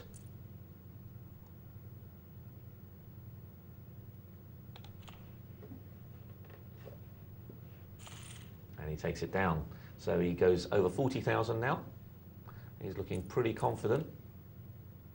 So now he has over 50 times a big blind. So he's in a huge position now. 50 times a big blind at this stage of the tournament is massive.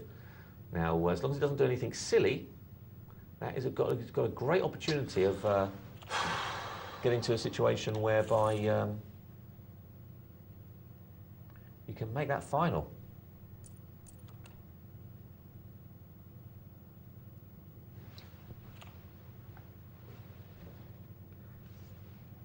Interesting to see what happens next. Cath 82 at a 2-8. I'm sure he's not going to get too excited about this.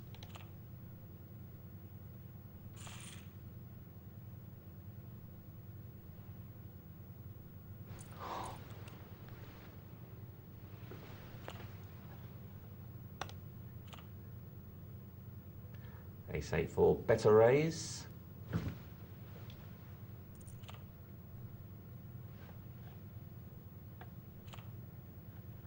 This could be interesting because we've got quite tight on the big blind. Doesn't look like a button steal from, doesn't look like a steal from that position, and he's read it right. It's not. He had a decent hand, a little bit better than quite tight. Not greatly better. Better enough.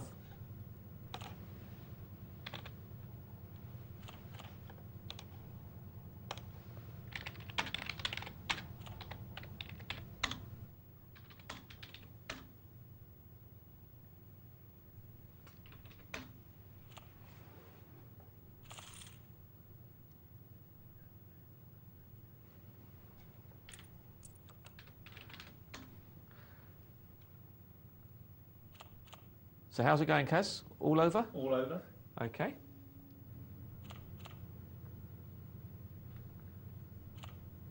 How was it for you, darling? It's the most interesting one yet, for me.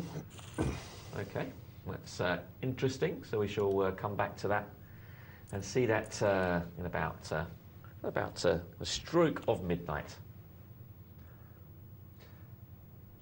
So I think we'll just play one more hand, and if you're feeling up to it, Cass, we'll do that email that we had a little earlier from Will.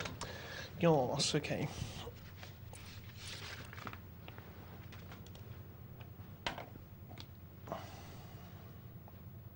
Well, we've got aces here for E-Razor, and look, playing very sneakily, trying to accumulate chips with them. And what's better raise going to do? He's going to fold, doesn't want to get involved with 3-10, 5-10 rather. Jack-6. Oh, look at that set of aces now, and he's trying to give Ricky every opportunity to steal or catch up, and he's got nothing, and he can't. Well, there you go. Sometimes you just don't get paid out in these hands, and E-Razor will be very disappointed. He played it as risky as you can get, and just couldn't get the other guy to make a hand. So that was rather unfortunate. So time for that email. And just to remind you folks out there that we had an email from Will a little while earlier. We just came into our break, so we didn't actually have a chance to finish it off, but here it is, and here it is in its entirety. I'll just recap. It was an email from Will, so once again, thanks very much for your email, Will. And Will is asking, he's playing in a 2040 live game. The player is very good. He's up against a tight professional player. He and I usually try and stay out of each other's way. He's got about £15,000 worth of chips in front of him. I have about 12,500. Full table. He makes it 150. It is folded to me, which I'm in the big blind, and I make it. And I'm in the big blind with pocket queens. I make it 800. So he's raised from 150 to 800 with the queens. Nice bet. He pauses and flat calls.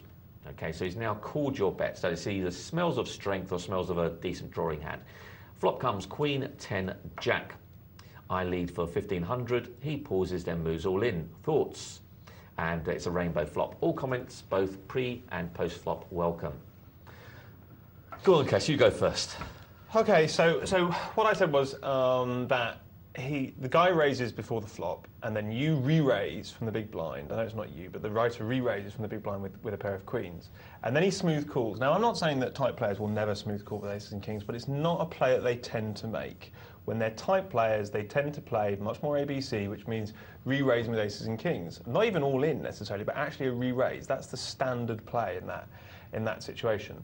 So we can discount, I think, aces and kings partially, not completely, because we don't know anything, but in terms of our basket of hands. So what would he do that with? He'd do it with ace-king. He may do it with ace-queen, but he shouldn't. And he'd do it with jacks, and he'd do it with tens. And we're discounting queens, obviously, because there's a queen on the flop. So the flop then comes down queen, 10, jack. Now, the only thing that can beat us at that point is ace-king. Which we said is one of the hands that he could have. And the fact that he could have ace-king is as likely as jacks and tens. Okay? Jacks and tens we beat, ace-king we don't beat. Now the reason why it's this simple is because, again, he's a tight player.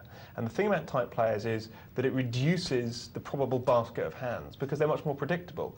When they're playing bad players, they'll get calls with that predictable, mathematically correct play, but when you're playing them, they very rarely mix it up. Not never, and you have to be careful of that, but he does say he's a tight pro. And I'm assuming this is taken from 2+2, so it's in one of the regular games in Vegas or something like that. So you lead for 1,500 with your 3 queens. He pauses. Bear in mind, he pauses. Now, again, he may be being tricky, but as far as we're concerned here, there's a consideration. He may have paused with the ace-king, with the nuts, in other words, but he pauses, then moves all in. What would he move all in with? He'd move all in with 3 jacks. He'd move all in with 3 tens. He'd probably move all in with top pair if he had ace-queen, yeah? And he would move all in with ace-king. So those things, we've got his pre-flop action and we've got his on-the-flop action. For me, if we put aces and kings to one side, we put aces and kings in a little bubble marked aces and kings and mad holdings, which are all unlikely.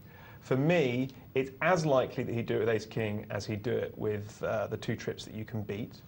And therefore, whilst it's obviously possible that you could have lost this hand, it is a call for 2 reasons. A, because if the 2 things are as likely and you're actually getting about 1.5 to 1 on the call, then you should do it. But even if you call with the second best, in other words, even if you call with trips and he's got the straight, you're only 2 to 1, aren't you? Just under, yeah, 1.9 to 1. To make the full house by the river. So putting all those things together, it's definitely a call. Do we know any of these things? Do we know he hasn't got aces? Do we know he hasn't got ace-queen? Do we know that he hasn't got a pair of 9s? Do we know? No, we don't know any of these things. But they are the likelihood. So if we were drawing a very simple sort of stick tree with the 5 or 6 outcomes, they would be the key ones that we'd focus on. And according to that stick tree, it's correct to call. Even though you might instinctively initially think, well, he's just moved all in on me. He's got the straight, so I'm going to fold. And I think you'd be wrong to do so. What do you think, Mark? Yeah, I think it's very, very close. You know, the decision is very, very close. I don't think there's a lot of in it. There's a lot really in it. I would say, though, for me, it's also a call. It's probably a call I would make for many of the reasons that Cass said. There are chances that he's doing it with tens. There are chances of doing it with jacks. I personally think that if he was doing it, if he was to raise with tens or jacks, it's likely to be a re-raise as opposed to an all-in. That's my feeling on it, to find out where he is. Yeah. So I'm likely to think that he's got a lot of chips still behind him. He's likely to make it another 3,000 if he's got tens or jacks to see whether you've got the ace-king. Maybe he's worried that you've got the ace-king. That's true. Can I just say, because I think when you lead out, if you lead out at queen 10 jack, I think if you lead out, he's inferring from that you haven't, because that's the kind of thing that you would check or check raise, because you wanted to give him a chance to catch up. Because it's also rainbow, queen of spades, 10 of hearts, jack of diamonds. I'll say one final thing here, which is that I've thought for a long time that these traditional classifications of tight, loose, passive, aggressive are not helpful. And here's one of the reasons why, is that a player can be very, very tight before the flop. And then on the flop, they can be the kind of player who will push all in with top pair. In fact, there's a lot of players who fall into that category. Do you know what I mean? They sit there waiting for ace-king, and then when they hit top pair with ace-kicker, they move all in. And they're so aggrieved if you're playing 7-8 and you flop top pair. Yeah. I had a guy the other day, this is no word of a lie, sorry, I'm doing it for a tangent. This is no word of a lie. Exactly that, right? Ace King. I played 7-8, exactly that. Flop two pair. He was so aggrieved with my call because it was in the early stages of the tournament. He gave me like 100 to 1 in his implied odds. He was an idiot, right? He was so aggrieved. He sat around till the end of the tournament abusing me. At the end of the tournament, I was like, at first I don't rise to it, and then I'm like, mate, you must have better things to do with your life. You must have followed me through the tournaments. Anyway, so the point is, what would he? If the only thing that would make me not cool is if I was sitting there and going, this guy is a tight, rocky Vegas pro, and there is no way, because some players will not, no way, go all in on that flop without the nuts. Yeah. Some players just will not do it. For whatever reason. Yeah. So that would be the only thing that might mitigate the fact of the call, because then you've got to say it's more likely that he's got ace king than that he's got a pair of tens or a pair of jacks. Yeah. That's what you'd have to conclude from that. And if it became much more likely, then you wouldn't be getting the pot odds to call. You couldn't say it was certain, but it becomes so likely that he's got ace king that even with your possibility of outdrawing him with the full house, you're still not getting the correct pot odds. There could have been a possible situation. It's unlikely, I agree with you, but there is a very small possibility, of course, that he's doing that with a pair of kings. He's got an up and down straight draw, as well as obviously an overpair. Definitely. But I think, like you said, if he is a tight pro, most tight pros don't want to see an ace on that flop, so they're likely to try and finish the action off pre-flop than post-flop. But then that's the benefit of varying a game, isn't it? Yeah. You know, you can be a really rocky type pro sitting there, and sometimes you smooth call with kings, and it all works out for you, and that's why. Be interesting to hear what actually happened in that hand, Will. So if you're listening into this, do let us know. It'll be interesting to hear. Great email, then. Yeah, it was an excellent email. So we've got a cash game for you, so let's head over there. And this one is a 25-cent, 50-cent, I believe this it is indeed. And there we are. Stick around for the Beat the Presenter tournament, which Cass played in. We'll be doing that after some emails and our break a little later, around just after midnight. So Paul Q with the 7-8 offsuit. There you go. Decided to limp in there. He's getting potentially some good odds. Not great, but not bad. 2.5 to 1, nothing fantastic. 5 to 2. And he's at middle pair here. If it does check round to him, then this is definitely worthy of a bet, about $2. I would overbet the pot here slightly. Ask the real question.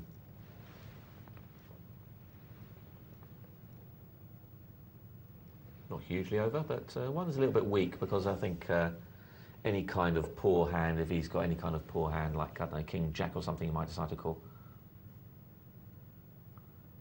Decides not to, so worked out okay for Paul Q.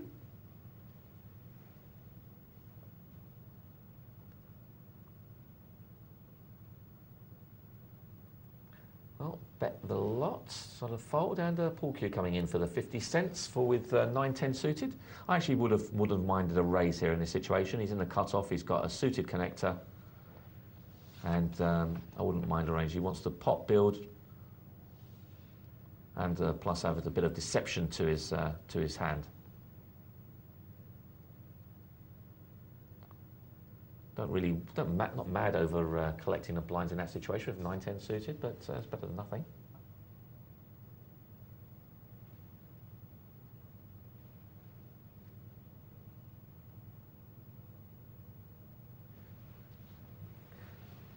Well, bet the lot takes that one down.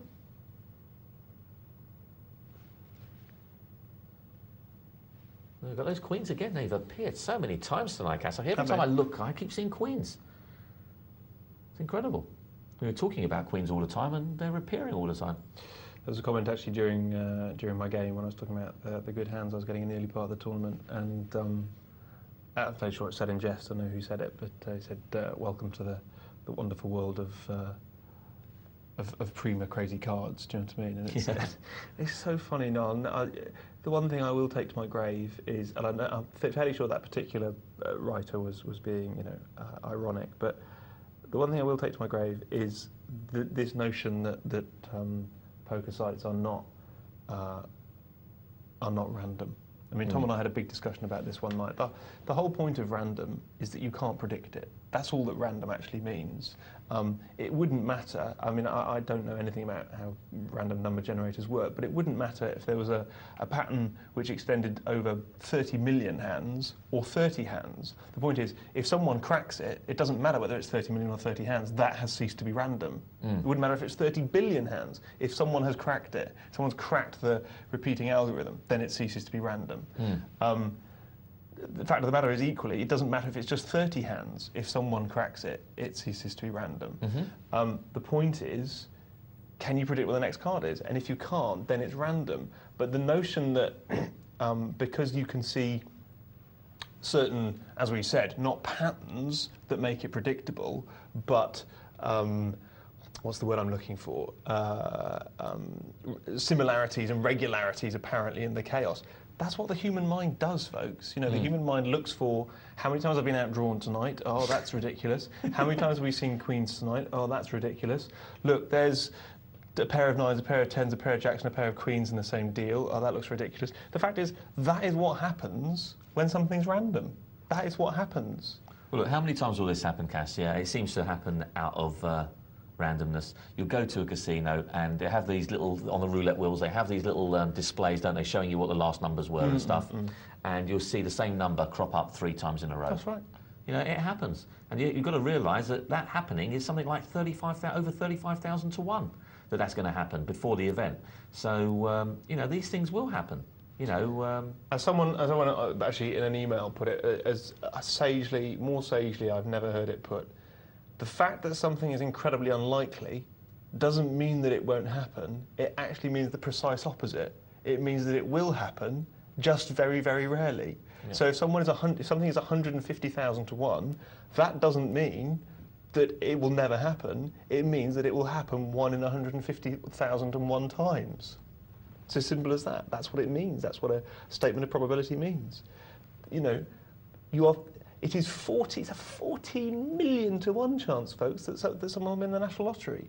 14 million to 1. But guess what? Happens every week because over 14 million people play. So if you have enough, what are they called? Not instances. What's the statistical term for something? Statistics? No, not my field.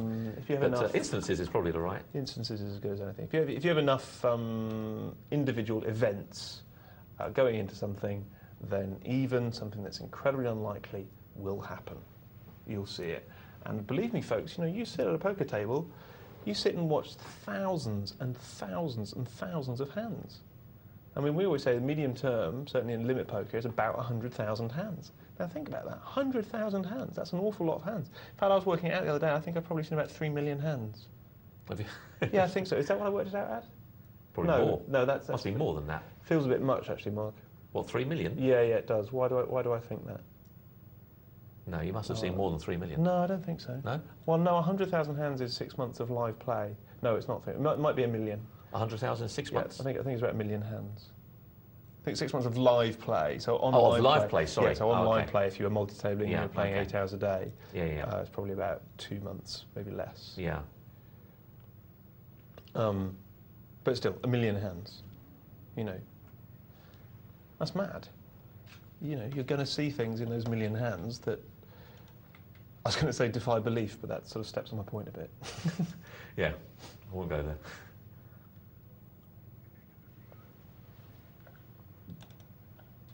Okay, well, there's our cash game. We saw some sit and goes. We're going to see another sit and go just after some more emails and our break. But in the meantime, we've got a couple of emails to go through, and this one's from Bob. Hi, Bob. Glad you could write in. He's saying, hi, guys. I'm having a big problem with my bluffs at the moment. All of them seem to be getting called by either a slightly bigger hand or one that has caught a tiny pair on the flop. I'm currently playing sit and go tourneys, admittedly for play money or friends in a home game. I'm playing very tight and my bluffs are usually with 2 overcards to a low flop, usually with a flush possibility. Is it simply that I'm so tight they are assuming I have a decent starting hand and have missed a flop, or is it simply that they are all maniacs or on play money tables that will call and not care? Should I either reduce my bluffing way down or loosen up a little and keep bluffing? This is the only factor of my game I feel is really preventing me from feeling comfortable about playing for real money online. So I'd like to get it sorted before I can take a dip in the pond. Don't bluff. That's one thing. No, I mean, if you're playing money games or home games, don't bluff. There's just no equity in it at all. These guys will call you down because they don't care. In order for a bluff to work, first of all, people have to be able to put their hand down. And I'm not saying people never put their hand down in those games, but it doesn't happen often enough for bluffs to be profitable in the games in which you're playing. The second thing is, why would people put their hand down? Because they care. They care about the event or the outcome. So if it's a home game, let's say, for big stakes, that's fine. Or if it's a home game for small stakes but a lot of prize, that's fine. That'll draw out the good play in people. But people have to be able to put hands down. And in those two situations, they can't. So to be honest with you, I would say you need to be playing a significant, a goodly amount tighter than your opponents, but not too tight. If they're all having this amazing time, I mean, saying that, actually, that's not entirely true. If you're playing very, very tight and they're still calling you, then that's great, because you've got the best hand. You need to watch out for the implied odds, which is exactly what you're saying, which is they know how tight you're playing, they can put you on cards all the time. And that's why I would still advocate loosening up a little bit. Two reasons for that. Number one, it means that they won't be able to put you on cards so much of the time, because every now and again you'll play, Jack 10 suited, or hell, even 8-3 offsuit, okay? So they'll start to realise that they can't do that. Just draws them out often enough that you're getting the big calls on your big hands. And number two, and it's actually not so much that you want calls, it's that you don't want them re-raising you when they feel you've missed the flop, actually. And number two, you can afford to play a few more hands and still be profitable, because if you loosen up to, say, sort of Jack 10 suited on the button, even for a small raise, you're still playing better than they are playing Jack 5. That's the key thing, I would say. Yeah, pretty much. I think that's pretty much it. I would say that one thing you perhaps are doing, you might be over-bluffing in as much that you might not be doing it so much too often. You just might be betting too much. Bluffs tend not to have to be big bluffs. We were watching earlier when one of the bluffs was a very small bet, 20 into a 90 pot, and he just took it down because people were scared that he might have had some of that board. So, you just have to try and follow the story that you're giving along the line. And that's probably why people call down your bluffs, is because they just don't believe the story doesn't make sense. You're betting 1 minute and yet the flop comes 10 high and you're still betting. Are you trying to tell me that you got kings or aces? I don't know. In terms of a story, watch the sit and go that's coming, because it's certainly from my position, it's interesting in terms of story. And particularly when it gets to sort of three-handed heads up, the story element really kicks in. Okay, well, that was an email from Bob. So that was a good one. Thanks very much for that, Bob. And hope you have more success on your bluffing. Okay, we've got one from... I think you've done that, Mark. Shall I read a little tiddly one here? Yeah, go on, you do one. Got an email here from Nathan. He says, "Hi guys, I've been playing poker for 2 weeks and was wondering whether you have to play till you've either won or lost everything, or can you call it a day when you're ahead?" Okay, Nathan, good question. Thanks very much indeed. Obviously, new to poker, it's fantastic to have you on board. Okay, first thing is, you can't win everything. Even Doyle, even the great Doyle Brunson and Stewie, they didn't win everything. Impossible. Number two, you don't want to play till you lost everything. Come on, we want you to make money here. That's what we're here for. We're here to turn you from being a losing player at the beginning, and there's no offence intended there, to someone who's going to win, all right? But you're not going to win everything. So you don't want to lose everything, definitely not. And that's why you need a bankroll. We've got another email coming up later on in the show about bankroll, and you should have, if you're playing limit poker, you should have about 300 times the big blind. No, you should have 300 times the big bet. If you're playing no limit poker, about 2,000 times the big blind. It's certainly at least 1,000. You need to have a bankroll because you're going to lose money sometimes, Nathan. Okay, right. And then finally, do you call it a day when you're ahead? Well, you don't want to call it a day, do you, Mark? Because poker's great fun. It isn't. No, absolutely. Well, it can be. Sometimes it can be very frustrating. The worst thing that you've ever done in your whole life. But no, usually it's great, and you don't want to call it a day. So when you want to call it a day, well, first of all, you want to call it a day in any particular session when you feel, first of all, if you want to stop, it's absolutely cool. If you want to go and eat, you want to go and sleep, then call it a day. But in terms of the gambling element, you want to call it a day when you feel you no longer have a positive expectation. So if there are 3 or 4 players in this game who are better than you and who are beating you up, and no players that are really significantly worse than you, that's when you call it a day. And you know what, Nathan? It doesn't matter if you're $1,000 up or $1,000 down.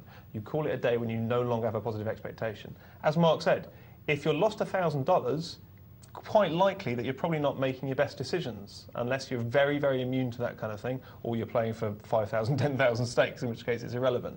So if you have lost a significant amount of money, then you probably want to call it a day then. But Nathan, it's all about expectation, and if you carry on watching this show, we'll explain what that term means in detail. It's about, if I do this 100,000 times, am I going to make a profit or a loss? That's the key. And the other thing that, just to tell you, Nathan, that of course you do have to play on. If you are playing a tournament, you can't just stop whenever you want, so you have to carry on. Anyway, we're going to do another email now, let me just look this one up, and we'll be back right just in this next minute or so.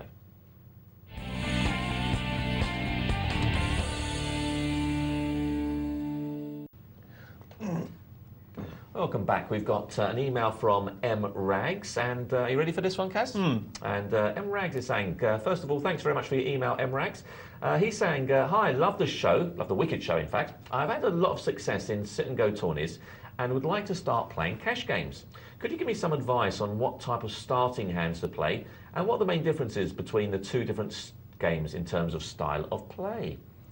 Well, you're our resident sit-and-go champion at the moment. I think you've got a pretty healthy record, 3 out of 3. Yeah. So pretty awful at cash games, though. That's not too true. That's not too true. Probably not the person to answer this question. Yeah. What are the main differences, would you say? I would say the main difference is discipline, not fun. I think sit-and-go tourneys are great fun. I think you have the whole gamut of poker is involved in a sit-and-go tourney. You can play the first section fast or slow. You can then play some really good ABC poker for a while you get down from about 8 to 5 to 4. Then you can start to open up and play aggressively. Then when the blinds get really high, all your decisions become far less about the cards, even not so much about the position, but about what are these two going to do to each other when you get 4-3 two-handed or 4-3-handed. Everything's there, all those different variables and factors. You turn up the volume on one for one bit, and then you turn up the volume for the other. That's not the case with a cash game. With a cash game, it's all about, you ask yourself one question, time and time and time again, and that is this. If I do this 100,000 times, will I make a profit? Yeah? Now, part of that question is, if I make this raise 100,000 times, what's the likelihood of this guy folding? Because you don't know what cards he's got, and you don't know what his propensity to fold is, unless you've got some good computer program software out there that's giving you that information. So you're asking yourself 100,000 times, if I do this 100,000 times, will it give me a positive expectation? And that's it. And all that daring do and real sort of interchange between two people and all the other factors like stack size and position and what's the likelihood of these two doing battle if I fold, all of that goes by the wayside. So, whilst it doesn't become a mathematical game like Limit Hold'em, for example, it becomes much more of a mathematical game. And really, I think, to be a good cash game player, you've got to have two qualities. You first of all got to know your percentages. And I know you've got to know them for tournaments as well, but you can play so much from here with tournaments that you can kind of cover up inadequacies in your percentages. But you've got to know them for cash games, because it's what will happen if I do this 100,000 times. And the second thing is, you've got to have more discipline. You've got to be, at the end of the day, in a cash game, basically, a pair of sevens in first position, unless it's a very passive table, or a very aggressive table where you have dominance, ironically, most situations, it's an unprofitable hand and you throw it away. So that's the difference. And I would say if you just started and you started playing sit-and-go tourneys, as we sort of recommend a lot of people do, because it's a lot of fun for your buck, when you go into cash games, read books, tighten up, play disciplined, and start grinding it out. And then if you want to bring more flair into your game, that's fine. But you know what? When we say that, I worry that people start doing that after 2 weeks. Yeah. And really, when we say that, we mean after like a year, because that's when you get the kind of judgment where you can exert that in cash games, and really not before. I've rambled on quite a bit. Do you want to get a sort of postscript to this? In fact, that starts me off on quite a nice steady, in as much that you said about the flair element. And I was just talking about this with my brother just on the way in. And there's a distinct lack of flair in cash games nowadays in order to make a sensible profit. Sometimes you can show too much flair and make some big swings, and that's the problem when you have too much flair in the sort of the lower limit games, because they tend to call you down with second pair, especially once you've made this move 2 or 3 times and they've got a handle on you. But the first thing I'll say is that one of the key things is Cass touched on was patience. You've got to have a lot of patience, and it's almost like a tug of war between I would say patience and adaptability. In tournaments, sit and goes, but especially in multi-table tournaments, you're finding that you've got to be adaptable. Why? Because the people are moving continuously, and as well as that, the blind structures are continuously changing, and the whole really the whole scenario of what's going on around you is changing every single hand. So you've got to really be on top of it. So they're the main things I would say, and hopefully that will help you go better in your cash games. So the main thing is be patient. That's the main thing I'd say. Yeah, and be careful. Be careful. Yeah. Well, thanks very much for that email, MRags. We're going to take a short break now, so don't go too far away, because we'll be right back.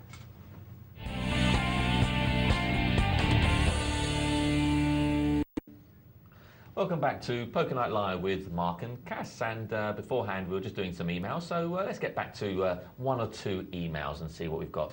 We've got one from Christopher, and Christopher is saying, "Hi, good to see you two presenting." Well, thank you very much, Christopher. I'm emailing in because I'm in a crisis at the moment, okay? My poker stats are 80 hours of play, which are 56 sit and goes, and multi-table tourneys at $5. The rest is all 2 cent, 5 cent cash. My variance is $4.90, and after all this time, I'm down $20 out of a bankroll of 50. What gets me is, like many others, I rated myself as a great player before I started. I think I'm still good, tongue-in-cheek, but I'm worried about my stats so far. When I look at stats saying 90% of poker players are habitual losers, it makes me feel even worse. Firstly, is this indicative of a losing player, so far of a losing player? I find it hard to objectively label myself so, or is this a result of my multi-table tourneys and sit and go? So let's do that one first. Is that a reason that he's doing so badly, Cass? Because the variance is that much bigger on sit and goes and tournaments overall? Well, no, I don't think the variance is that big on sit and goes, to be honest with you. I think that's another thing that I like about sit and goes, really. Over the course of 20, 30 sit and goes, I think you agreed. You get a reasonably good. Of course you can have a bad run, but I think over 20 or 30 it's fairly clear. However, it's fairly clear. Let's put it like that. It's fairly clear. It's not certain by any means. However, we say the medium term in poker in terms of hours in cash games is 100,000 hands, which is how many hours? I don't know exactly how many hours actually. Well, you usually divide it by however many hands per hour. So if you're playing 50 hands per hour, it's 2,000. So you only have 80. So statistically, you don't have anything like the medium term. To be down $20 out of a bankroll of 50 after 80 hours is not a problem at all. So that's the first point, is statistically you don't have a worry at all. He says, what gets me is like many others, I rated myself as a great player before I started. I mean, the one thing I would say is I don't know what experience your players before of that, but with all due respect, it's impossible to be a great player before you even start playing. I mean, everyone knows I read many, many books before playing, and I had big arguments with table people who said you can't learn poker from books. You can learn poker from books, but it's no replacement for experience. And I only became, I think, an even half-decent player after playing for at least 2.5 years, actually. That was the time at which all that learning kind of sunk in. I've talked about the learning curve, won't go into it again tonight. That was when it sort of sunk in and I became unconsciously competent. I could make decisions and I knew, I didn't have to think about the process so much. There were certain things, so many different things that I'd drilled like an airline pilot, so when I was in the moment I could enact. So don't do yourself down, but you've got to be realistic. If you want to get better, you've got to be honest about where you are now. So you're not a great player, you're probably not even a good player having played for 80 hours, but you're determined, you want to learn, so don't worry about your statistics, it's still the short term. Apply yourself at the basics and keep trying to get better. Keep watching this show. Okay. Thanks very much for that. Also, he's gone on to say, I also tried playing cash games to even out the variance of my game, thinking that I'd make more. This was even worse. I found myself patiently building for hours until I hit that big hand that makes or breaks my session, and it was just so boring. If I doubled up on that big hand, I'd be happy, but if it didn't go, if I didn't, then I'd go on tilt and lose the rest. Should I have been patiently stealing 5-cent blinds and grinding small pots? Well, anyway, I just wanted to know what you thought of my game based on those statistics, and if you had any suggestions for my improvement. I'm not going to spill any more agony out on this, but thanks for your time. Good show. I mean, just to really say what Cass was saying, in as much that you will find that there's a bigger variance on multi-table tournaments. I don't think there's a great variance on sit and goes. I think they play very much similar to cash games in terms of variance. I think even less. Even less? I don't know why. I don't know why I think that, but I do. That's really gut reaction. Yeah. Yeah, well, perhaps so. Perhaps so. It depends, obviously, on the sit and goes that you're playing, I dare say. If you're playing, sort of depends on how fast. If you're playing the turbos, then it's probably wider. If you're playing the normal sort of 8-minute blinds or 10-hand blinds, then it's probably a little less. I would say that the most important thing to realise is that cash games are about grind. It is a grind, you know. They are a grinding game. You have to be patient, you have to be applied, and you have to be disciplined. And all those things are very, very important for cash game play. If you're not, and you try and play it like a tournament, like a multi-table tourney, you'll find that you might win big on one session, but you'll also lose big on another. And that's why you know, you tend to find that the best cash game players are pretty robotic in their play. They don't play with huge amounts of flair. There are those, but generally speaking, there's not tons of flair. It's just a grind in a lot of the cases. And you don't know who they are. That's it. You know, great cash game players. You don't know who they are. You know Gus Hansen, but actually Gus Hansen is not a great cash game player. No, he's a losing player in cash. Yeah. You know, Simon Trumper is not a great cash game player. By their own admission, they're tournament players. Right, can I just say one thing? Yeah, sure. Because I think this is an interesting sentence, and I'm sorry to be such a pedant tonight, but I do think these are interesting things, and I say these with all due respect to you folks. But he says, I found myself patiently building for hours until I hit that big hand that makes or breaks my session, and it was just so boring. Now, I know what he means by that. What he's saying is that losing that money was just so boring. But you know what? I think there's a hidden meaning in that. He says, I've found myself patiently building for hours, and then he uses the phrase, it was just so boring. And I think he's finding cash game play boring. Because it can be boring. I mean, I don't play no limit cash games. I don't. I used to enjoy limit cash games, but I don't play no limit cash games because I've been quoted before. The old phrase is, it's hours of boredom and moments of terror, and I don't like boredom or terror. So why would I engage in no limit cash games? I would say, if you're enjoying your sit and goes and you're enjoying your tourneys, do what you enjoy. You might find that you have a greater edge in cash games, but from what I'm reading here, you don't. And I would say, play those, get better, and then you'll come into the cash games, and one day it opens up for you like a flower, and you just go, why was I calling those all-in bets with second pair or top pair? You know, it's obviously he's got two pairs or trips. Why was I doing that? And you won't do it again. So until then, don't do this thing that you find boring and testing and too easy to make a mistake in. Just don't do it. Okay, great advice there. So please let us know how you get on. It's always interesting to hear the continuation of the story, so please let us know. I think it's time for Cass's game, is it? Let's just, it is indeed. So let's head over to see the Beat the Presenter tournament. Hooray! Dun, dun, dun. Here we go, first hand, and we're off. And Mr. Caspar is on the small blind with King 5. That's definitely a raising hand there, Cass. Is that? Definitely is, mate, especially with the small blind. I really love the small blind.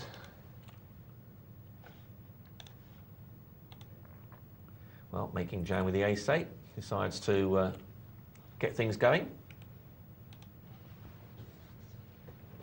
And we're going to see a simple fold here, I dare say, for both players.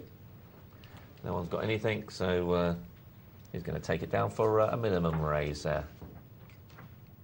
Don't usually like the minimum raise, but it worked out on that occasion. Yeah, it worked out on that occasion. It did actually the job that the minimum raise does well. Well, interesting here because we've got Jack Queen in the cutoff and Ace Jack on the big blind and a King Jack on the small blind. So we could see some action here. Skinner's got an ace. Doesn't like his position, I'm sure, but what's he going to do? He's contemplating it. No, thought no. FHG wants to have a look at a cheap flop, see if he can hit his Jack or Queen or some kind of straightening cards. And so do I. You don't. You don't call with 4-7, do you? Yeah. Definitely. Love it. Well, you're taking your time about it. Yeah, I'm not sure I'm taking my time. I'm probably writing in the chat box. And he does. And you're calling there for position more than the cards, aren't you? Yeah. Okay.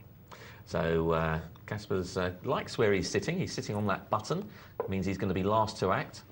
And funny enough, he's actually in a funny position in as much that everyone's got sort of big cards, and he's the only one with small cards. Everyone's got the jacks. The jacks cancel each other out. In fact, I'd like to run that through the computer, actually. King Jack, Ace Jack, what was it? Queen Jack, and 4-7. Well, and Jens Moens decides that you're not limping in with my Ace Jack. I know I've got the best hand at the moment, and if you want to play, you're going to play for a bit more than. Which I've got to say, I don't really like. I mean, I'm glad it worked out for him, but I wouldn't put that with Ace Jack.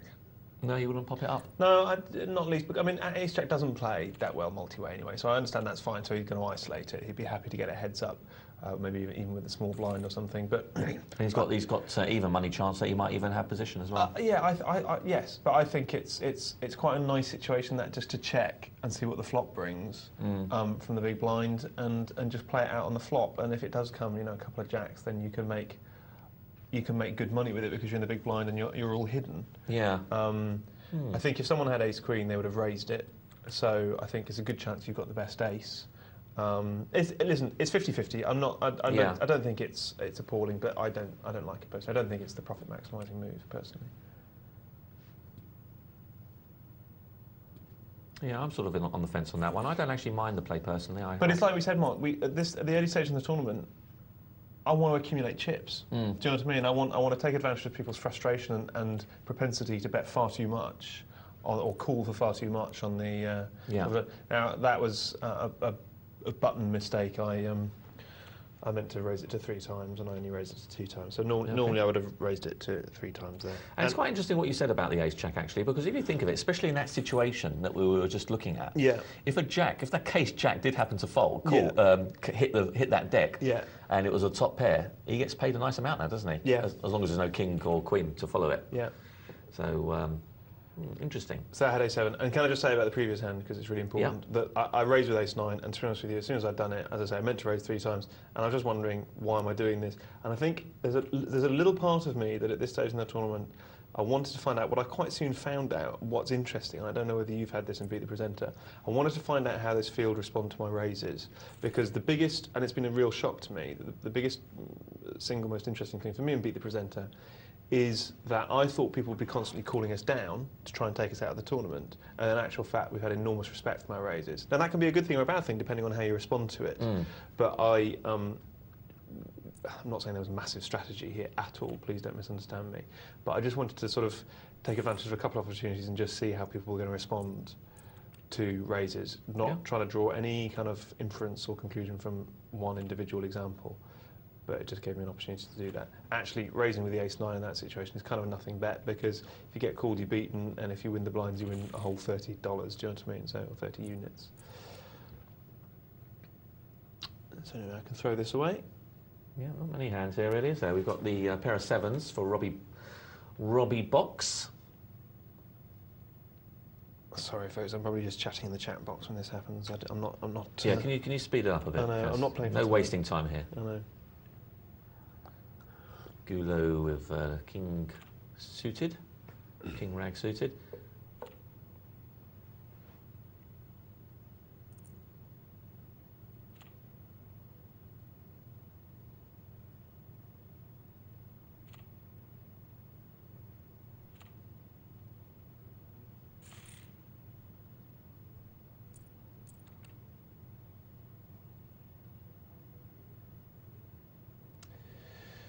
So we've got a pair of 10s now in the big blind, which I'm not in love with as a situation, to be honest, in the early stages of the tournament. I really don't want these sort of, queens, jacks and 10s, frankly. I'd rather have a hand either side of those where I know where I am. Yeah. And Making Jack raises it up. Of course, I don't know what he's got. Interesting that Robbie folds, which I think he should. I'm not going to call, because what's happened is Making Jam has raised a caller. Making Jam has been on here before. He's no dummy, and I've got a question now. I can't even fold them, but I can certainly call or raise them. Then I decide on the more aggressive tactic. And why do I decide that? Because I'm getting so many folds. So at the moment, there's 150 in the pot, and if my 10s can win it here and now, Making Jam, although he has raised a caller, he's still in relatively late position. So not a cast iron move, that, I don't think. It's left me with only 740 chips. But I'm not sure what Haywick's thinking about here. He's probably writing in the chat box himself. But Making Jam calls me very quickly. Now I've got an overpair. This is one of those situations. So I've got an overpair, I'm in an early position. This guy's called me in a later position. He could quite easily have jacks. But there again, he could quite easily have made trips with 7, something like that. But I've got to bet out. I've got to. No choice, absolutely. No, got to do it, and all you can do there is just like cross your fingers, basically. Yeah, Because the problem here, of course, if you don't bet and he bets, you've now got to risk all your chips on this hand. That's right. Yeah, so... that's right. No, yeah, you've got to bet there, and ultimately, the only other reason to bet is what I've just been talking about, which is that I do get respect. And, in general, I haven't ever put my money in without the best hand in the early stages. My goal in the early stages is to call loosely pre-flop and then to put my money in the best hand because they'll call me. Do you know what I mean? It's not to bluff in these stages because my whole tactic is based on the fact that people call too often. So what did I do there? Did I make up the small blind? Yes, you did. Yeah, and I checked it, and he bet out, and I folded. And I'm not even sure what I was doing making up the small blind, to be honest with you. And I do that later on in the tournament in a really catastrophic way. Why did you not think that was a good play to make up the small blind? I just don't like making up the small blind. So what would you have done there? Folded just it? Folded it. Yeah. And here I am with bullets, look. Yeah, all right for some. Which I haven't had them in the 3 games I've played. And Skinner raises, which is lovely. Skinner makes a good laydown here, Makes a really good laydown. And of course, I raise up what I was told to by the Devilfish, which is 3 times the original raise. So I pop in 180, having worked out how to use the slider bar after just 4 tournaments. Ah, so you've been taking advice from Devilfish. I have. And Skinner there, looks at it, he says, well, Caspar's re-raising a razor. What does he say about re-raising a razor? It's probably not, I'm probably beaten. And I'm probably beaten by an overpair, and therefore I'm getting terrible odds, basically. He's got position on me, probably beaten by an overpair. What am I going to do? Because the hands that I can have that I re-raise with, I'm only going to have ace-king. That's the only hand I'm going to re-raise with there, even at this early stage in the tournament, because re-raising a razor is not something I'm going to do unless I've got it, or I'm going to have a bigger pair. So it's so much more likely that he's in a massively dominated situation. So that's a great laydown from Skinner there. Yeah, it was a good laydown. You don't think it would have been an opportunity for him to call you a 120 raise and perhaps have the implied odds of knocking you out if he hits his set?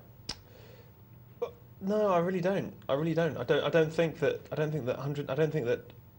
much more than 10%, about 15% of his stack at this stage is advisable to stick on a 7.5 to 1 shot. Mm.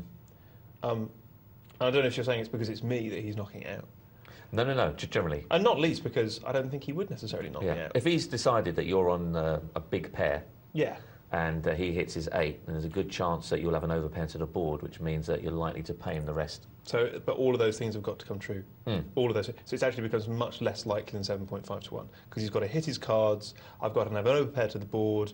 I've got to not have something like we say queens and jacks with overcards to the board that would make me fold. So you're talking about something like 11, 12, 13 to 1 shot in terms of the cards and the situation to happen for what was only 2 to 1 in terms of the pot and 15% of your stack. So no, I don't think. Different if he had position on me, but in that situation, I just don't think it's happening for him. Well, we've got middle pair against top pair, and Howick with no pair. And the top pair folds. Well, there you go. Strong play there by making jam. He actually probably thought he had the best hand. Because I'll just say one final thing about that, Mark, which is that it's me, and I don't know how many hold me up as a good player there. That's not what I'm saying there. What I'm saying is I'm a solid player, so I will only be raising with something that doesn't beat a pair of 8s 1 in 15 times or so. Now, I'm glad I do it 1 in 15 times because that means I can get away with that bluff every now and again. But I should get away with it because I do it so rarely. And the player is effectively doing the right thing to fold, and then every now and again I make them do the wrong thing by. Well, look, we've got the same scenario. If ace 9 against a pair of 10s. Yeah. And this time, well, they've all got something. He doesn't re-raise. Overpair and the straight draw plus top pair, top kicker. Yeah, so HG's got to bet out, really. Yeah, he's going to bet out, and what's he going to do? He's decided that that's good enough for me. Tough one here for him. He must be wondering whether he's got 10 jack or something. But I think he calls, he does call, And 6, 7, 8, 9, 10, just to finish it off, yeah. He was drawing very thin, he needed running 9s or something. Well, just one more 9 would have done it. Or an ace, but didn't appear. So I had A7 suited in early position, on a different day I might have even called at this stage in the tournament. It was still 20-40. What did you have? A7 suited. I'm 60-40, 70-30, 80-20 likely to fold that. But I'm saying, it's not unfeasible. I would have called it. If I felt it was a passive table, is this a passive table? I don't think it's either aggressive or passive. Yeah, it's somewhere in between. Well, Jen Simmons folded a king high flop before, but that was with king 4. I don't think he'll be doing it this time with king jack. It's going to be more comfortable, especially as there's straight draw possibilities on the turn and river. Backdoor stuff, that is. So, no, he's quite comfortable with his king jack. He's pretty confident that he's winning. And he's not going to be pushed off this time. Strange, though, because he called before with king 4. I'm not sure if it was suited or not. I don't think it was. And yet when the king came, he threw it away. I didn't really understand. What's the purpose of calling then? And I think I'm about to start a ridiculous run of pre-flop holdings. I've already had aces. You're going to start a ridiculous run of pre-flop holdings, which is interesting because actually in my previous Beat the Presenter tournaments, I haven't had good pre-flop cards. I've had my good hands have held up, and I've had a couple of outdraws in my favour at different, when I'm up against the wall. I never had an outdraw when I didn't have to. I didn't put my money in without it when I didn't have to. But I did have a couple of very lovely outdraws. Is this what you mean? Is this one of your good holdings? No. No, it comes quite soon, and it's a run of them, and I was sitting there going, this is mad. Yeah, he likes that sort of raggy ace, doesn't he, that making jam? We've seen him have it a couple of times and raising with it. And in general, for me, that comes down to the position and what you think you can do with your opponents. And if you don't have those, then a raggy ace is just a raggy ace, basically. And I fold queen 9 on the button there.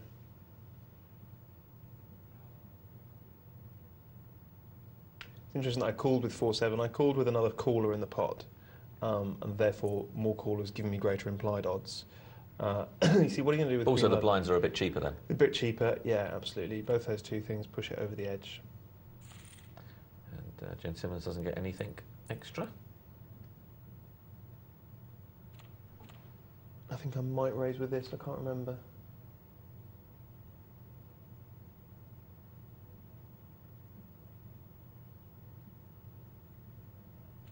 Nope. Thought about it, but I did think about it. Yeah, I was thinking about doing just that. What swayed you, do you think? I'm not entirely sure, Mark. I could make things up. Yeah. I don't know.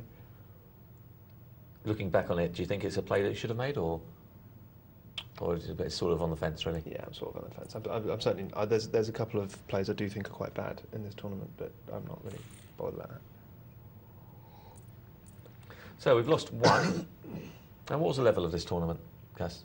$30. Okay. There's a $30 tournament, which means there's $240 in the prize pool.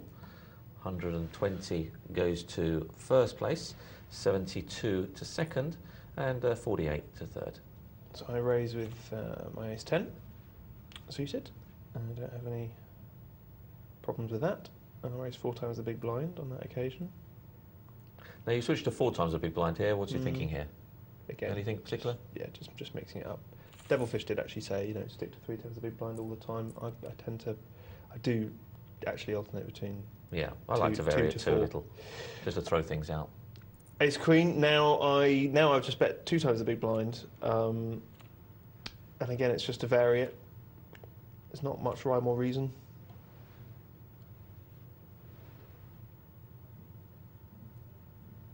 And Skinner has a little think, and it probably looks a lot more threatening than it really is. I'm certainly not saying that Ace Queen is a great hand that you want to call her with. Let me just make that clear.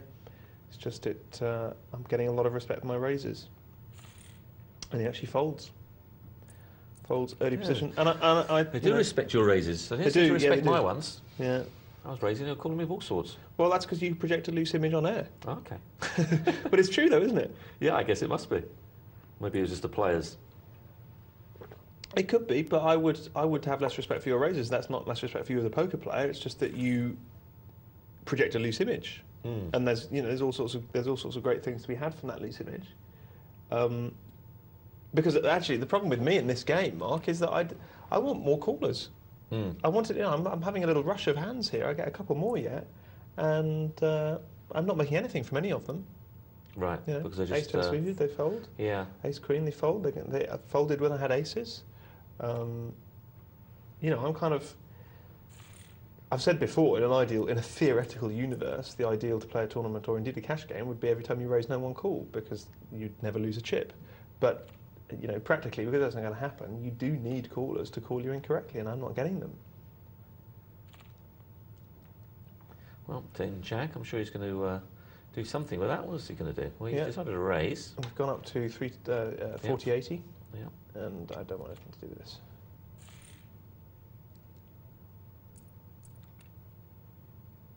Well, there it's back again. There's ace queen. Oh, yeah. No, this is a horror film. If you are of a nervous disposition, please look away now, because I think we can all tell what's going to happen here, can't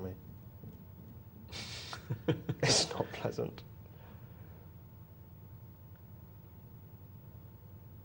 Skinner contemplates.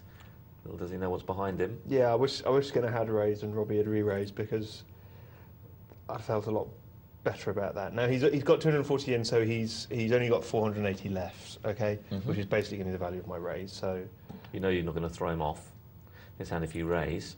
So yeah, and for me, he's made a button. For me, he's made a button steal. The fact that he's got kings is brilliant for him until that ace queen comes down. Now the only thing I'll say is forget the ace queen. I'm going to win 30% of the time in that situation. It's not the most outrageous outdraw in the world. It's the horrible thing about having kings. But I'm very happy with what I did. I would do that 101 times, even if I lost and went down to 600. I went down to 200 last time. In fact, folks, did I say this on air last night that I went down to 70? Yes, you did. Yeah. It's, from 70 to 4,500. So you never give up in that situation. So I'm really sorry, Mr. Kings. I did feel awful. So now ace queen, and now ace jack suited, and well, do you remember that Chris Jesus Ferguson had one chip left in not last year's World Series, the year before. Did he really? One chip, yeah, and he brought it back up to, which was a 1,000 chip, and he brought it back up to, I think it was like 170,000. Really? From that one chip. It was incredible to watch. And of course, the Jack Strauss story. Coming back from one chip to win the whole thing. So Haywick doesn't really have a call here, as much as he probably thinks I'm bluffing. So here's an interesting case, Mark, isn't it? He probably thinks I'm bluffing, but he's got nothing. No. And he saved himself money by not. Now, he might have just been saying, "I'm going to." It helps as well, of course, that you've got. Oh no, that's aces again. That's mad. I mean, I haven't had. Let me check those sleeves. Let me check. Seriously, those sleeves. I haven't had a run like that in the outside world, as I'll call it, for a very, very, very long time. You have had some good cards. It's been busy, but I haven't had that in the other sit and goes that I've played. But again, I don't get calls on them. No one calls me, and quite rightly. But they must have thought that I was, just bullying the table. I'm just playing solid poker.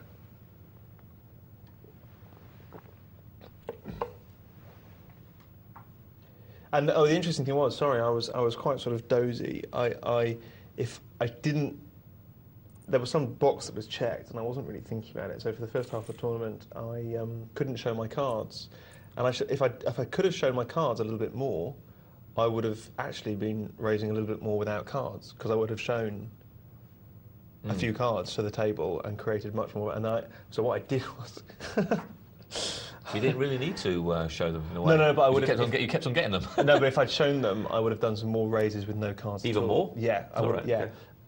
What I actually did was I said on it. I realised that all the players, my opponents, were watching me on air. So I said on air, "I'm getting ridiculous hands," to try and just communicate that message.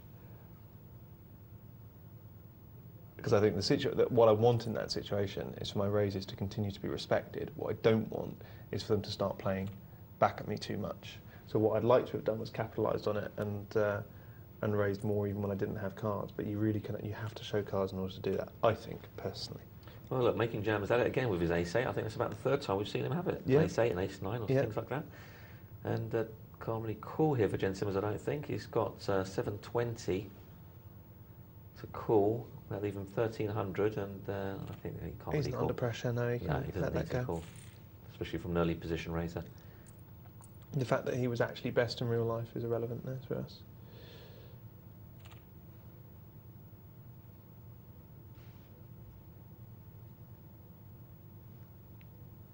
Skinner wondering whether he's got a stealing opportunity. He decides it's not. And, can see a little move here from Gullo. He's made a small raise, and Jens Smoens Cool.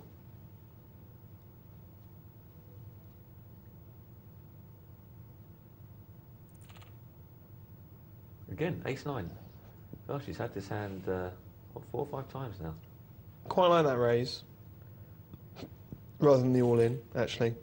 I think it looks a lot more dangerous. After having put in a few all-ins, I quite like a 3 times the big blind raise. That says to me I've got, you know, pair of queens. You can call me incorrectly from the big blind if you want to. More powerful, I think, than moving all in again. But of course now he's got a few more chips, so... yeah, that's right. Wow, look, he's made a move on him. And he decided to call. He's well ahead now. Only a king is going to say, more another 2 in fact. Doesn't arrive, so good call there by making jam. Difficult call. And just point out that I haven't had any hands, but what I'm not doing with no hands is messing around and raising up pots, because this is the stage in the tournament when I want other people to knock each other out. Right. And I think the tournament gets really interesting now, actually. So we're 5-handed, and I think there's some very interesting play. Skinner just doesn't have a hand. Could move it all in on me, and of course, as we know, I'd fold, but you know, it's got 9-5. I'm out chipping him by, you know, nearly 4-1. Well, he thinks you might be in a position to call with almost anything. Yeah, so you know, he gives it up and rightly. Mediocre. Yeah, this is interesting. So he's raised with King Queen, and I just want no part of this with Ace Jack, because it's just the kind of hand that, all right, I said I re-raised a guy on the button before, and I know that people will raise with less now, but I tell you what, there's a chance for me that Gullo will call and take himself out of the tournament. You know, he's just put, what, a 5th of his stack into the pot. And I don't want to be playing there a hand against a raiser out of position that I don't know where I am. And so I'm happy with that fold.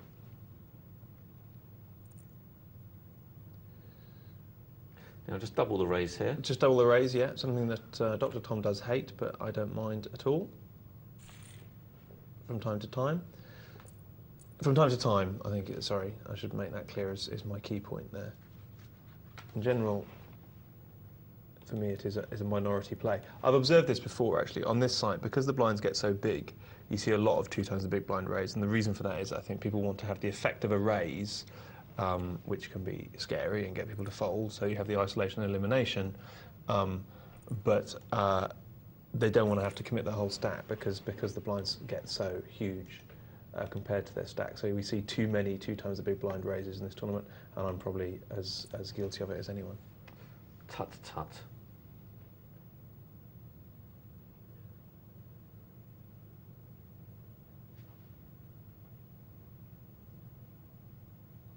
Well, he's got it again. Incredible how many times he's had ace-8 and ace-9. That must be about the 6th time we've seen him have it. There you are, ace-10.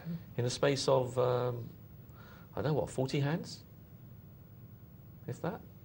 10, 20, 20, 40, 40, 80, not even that. Less than 40 hands.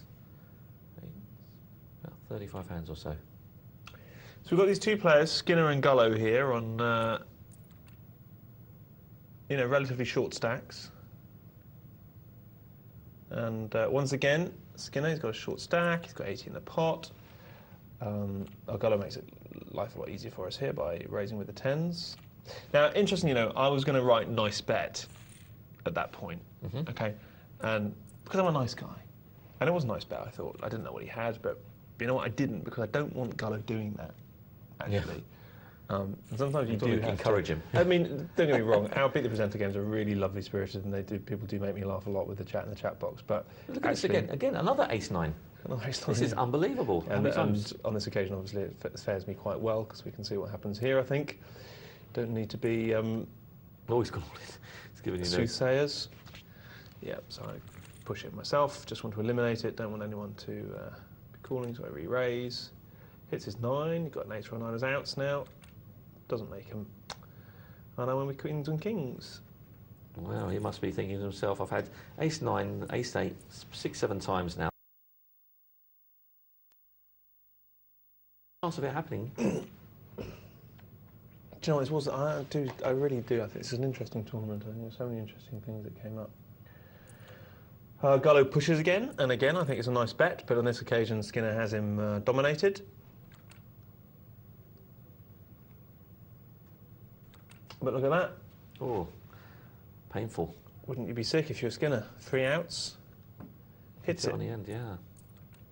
Well, Skinner goes out in 4th on the bubble. Now you're in a pretty good position here. You're doubling most of the, well, in fact, either of those two. I am, and there you are. Have you got more than half the chips in play? And let me just state this now. I fold too many times to Gullo from the small blind. I'm not going to say every one of my folds is incorrect, but Gullo and I have a really interesting psychological battle, I think. And I'm not aggressive enough, but you know what? I think I'm not aggressive enough by about 2, maybe 3 hands in the whole tournament. So we'll see how it plays out, but I'm chip leader with 3 players left, and you know what, I'm thinking I'm going to be 4 for 4 at this point. Come on, I know I can do it. Look, I've got 4,500 compared to... Could that have stopped you from being aggressive, do you think? Maybe.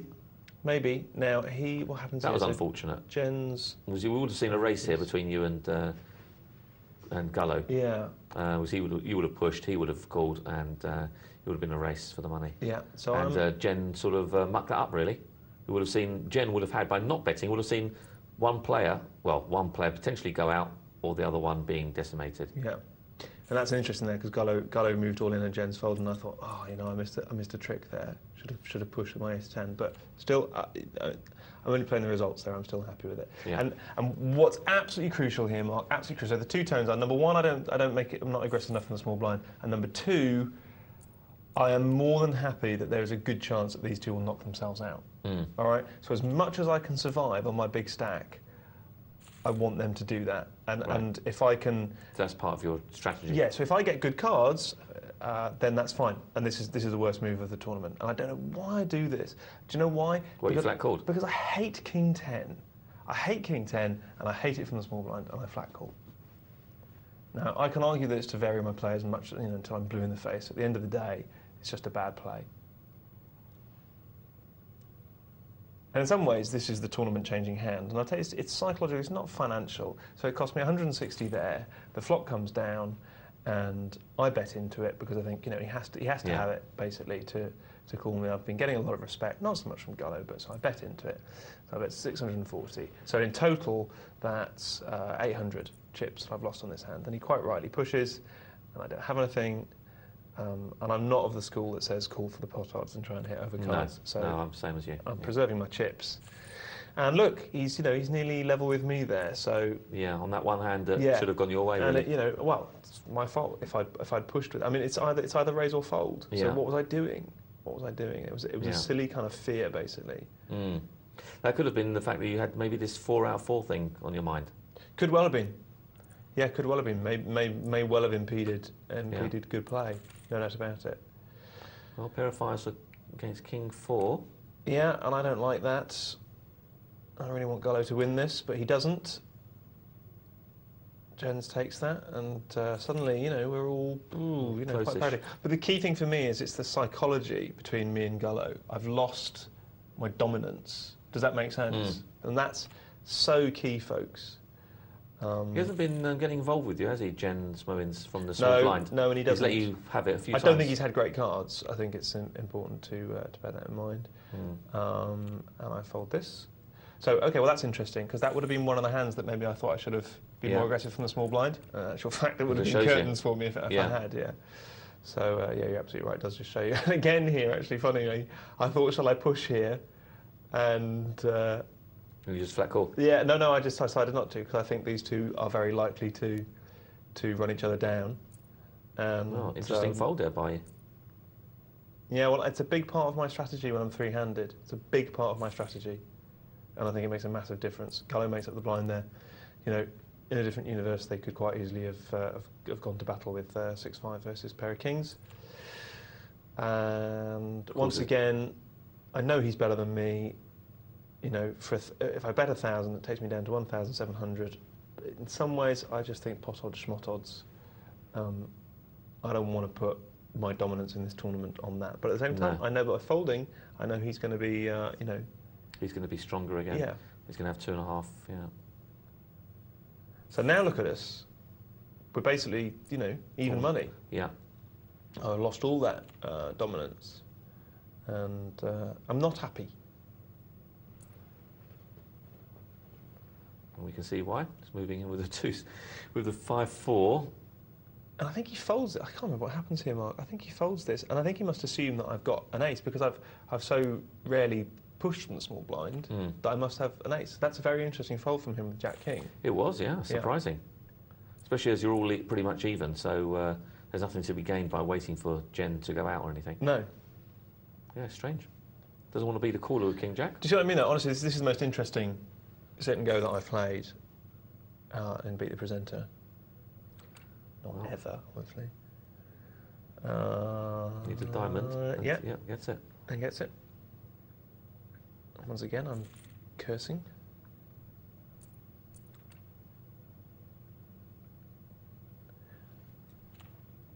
And Jen's Moments doesn't even think about that. Well, can't make you fold that. It's kind of my opinion on the small blind, basically. But, yeah, well, I don't know whether... I think, you know, pot commitment does kick in at one point, certainly. So I push now because he's going to do that with anything, and I just want to close this down and get this heads up. And Gullo really wasn't thinking about that. I hit my ace, which is great, and that means I've won.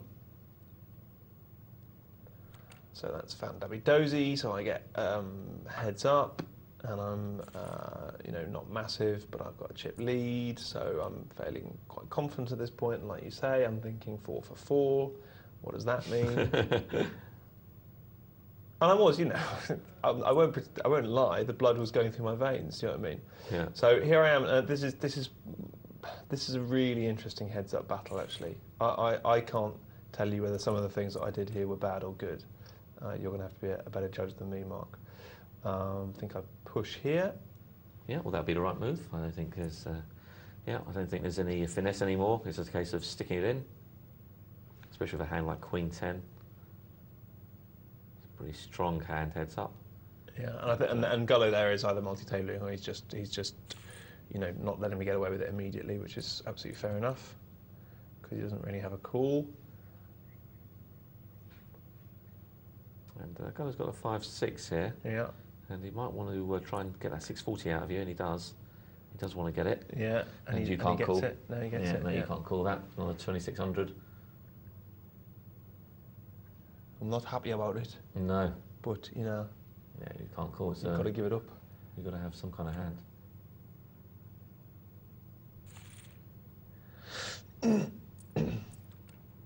And, oh no, I got, you know, this rubbishy 2-9. I didn't even think about it, honestly.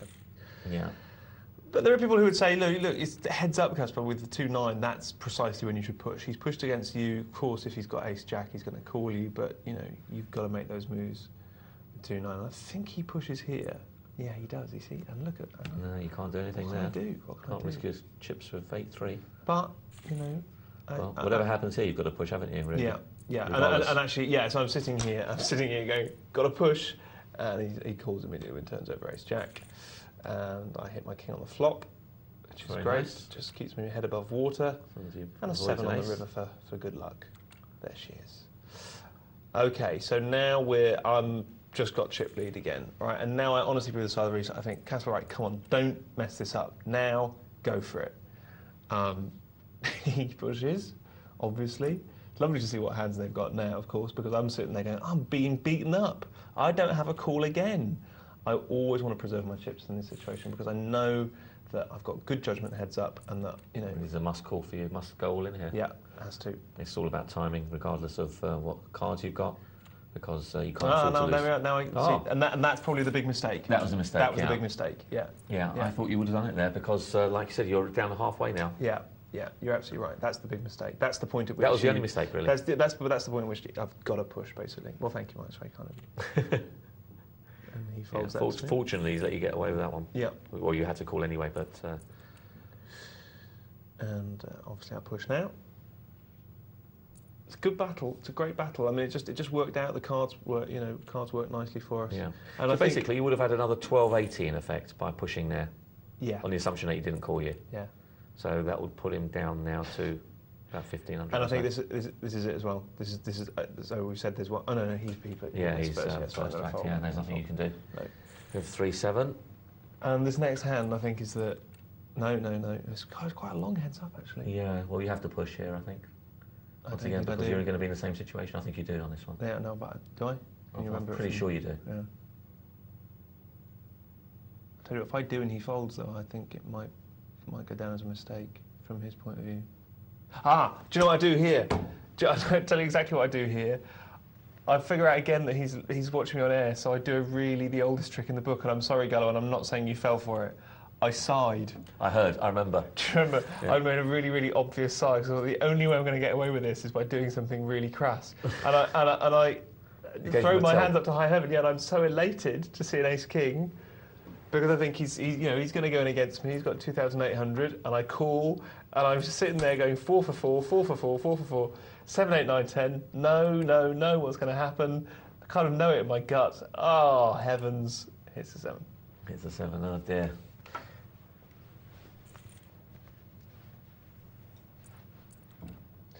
And here we go. It's all going in.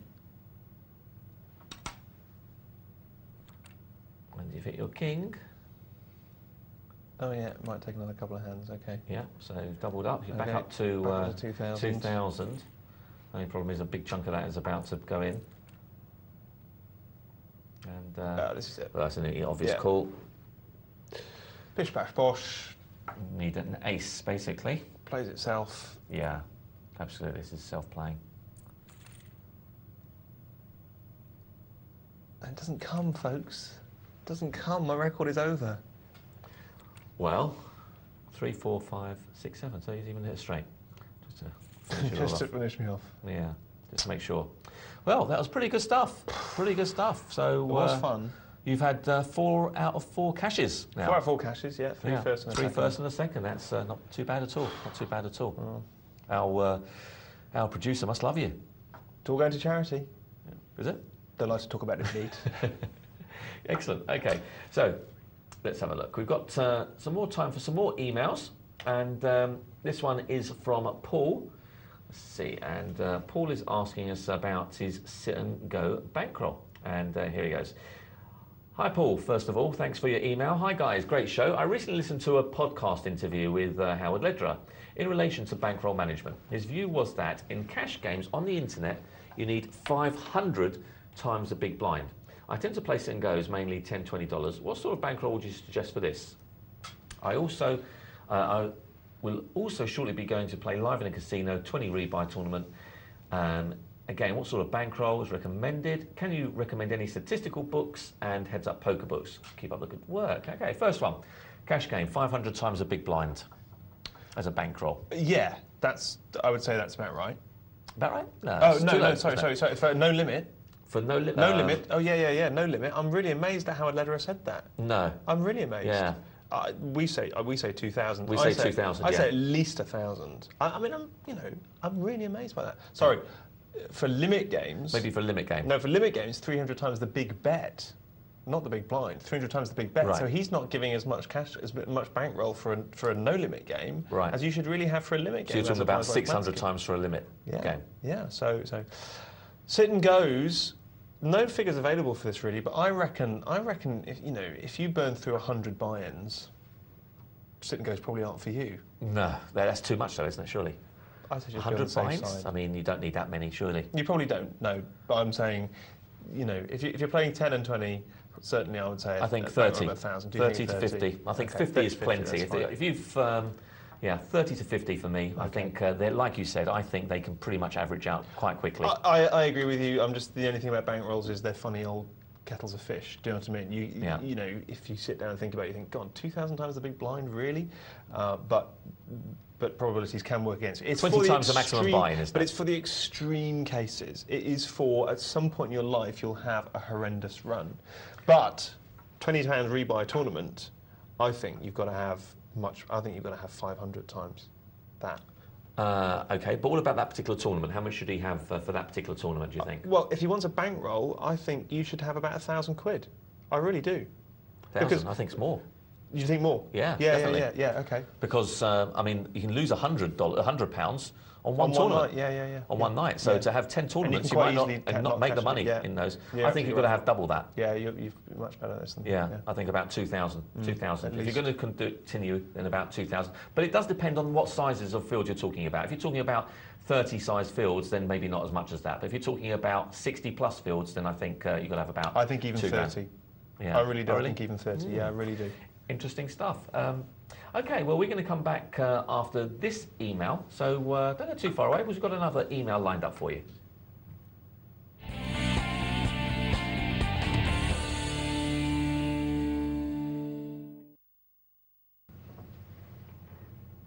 And welcome back. We've got an email from Christian Yachode Carter. Oh, what a name that is. Christian Yachode Carter. Have you heard of him before?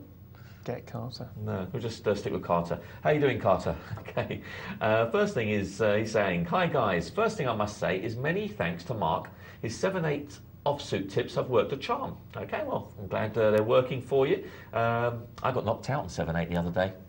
Shouldn't play that trash. I actually made a raise, got called. Sorry, I got re-raised. I called a re-raise. It was a fairly smallish re-raise. Flop comes King 7/8, and I lose. He's got set kings. It's not good, is it? It's drawing pretty thin. Anyway, my main question is whether or not you consider me a cheat at poker. Okay. I don't think he's ever played 7/8. Well, I think I don't think you're cheating just because he there's plays a story 7/8. associated with that. I see. Yeah, it's not just because he's playing 7/8. Yeah. Okay. Well, a lot of people know about the secret now, so it's not really cheating. But anyway, he says, let me explain the situation in which I might have bent the rules. I may have bent the rules. It was one of my home games. I was playing an 8C to sit and go, and I was short stacked. I decided to go in with ace-9 offsuited as I only had 2 big blinds. I was called by the big blind, and to my delight, he turned over ace-3 off. I was very dismayed when he hits a straight on a turn. However, all was not lost. There was 3 diamonds on the board, 2 diamonds, 4 diamonds, 5 diamonds. I held a 9 of diamonds in my hand. I announced that I deserved to see the diamond on a river. The ace of diamonds appears to make the ace of diamonds appears, and I make the higher flush.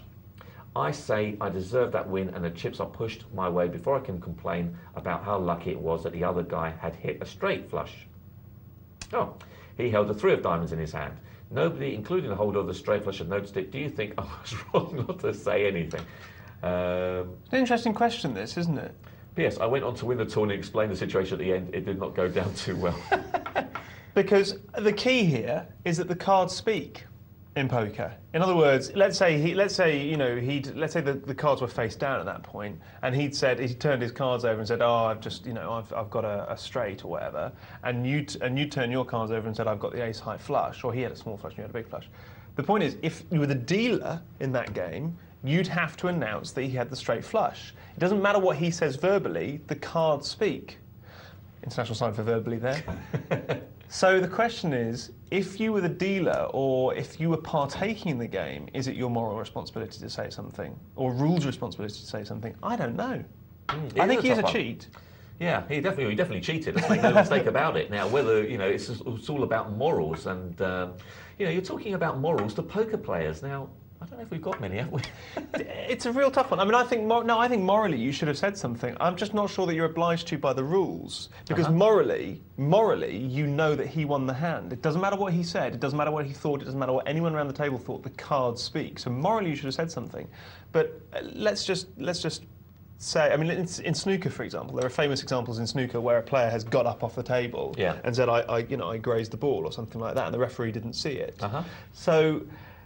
But I'm not sure that he's obliged to by the terms of the rules. Maybe if someone knows about snooker or cricket, which is obviously the famous one for players saying, I nicked the ball or something, whether they're obliged to under the terms of the rules. My understanding of sport, because I'm not a great sportsman, is that you are not obliged to, but it's good sportsmanship to do so. Yeah. I wonder what the situation in poker. Well, because there's no written rule book, we don't even know, do we? I've got to say, I used to. I would normally, well, I say normally, in my first year of playing, I would have said I would have probably done it. I probably would have said, "That's it. You won with a straight flush.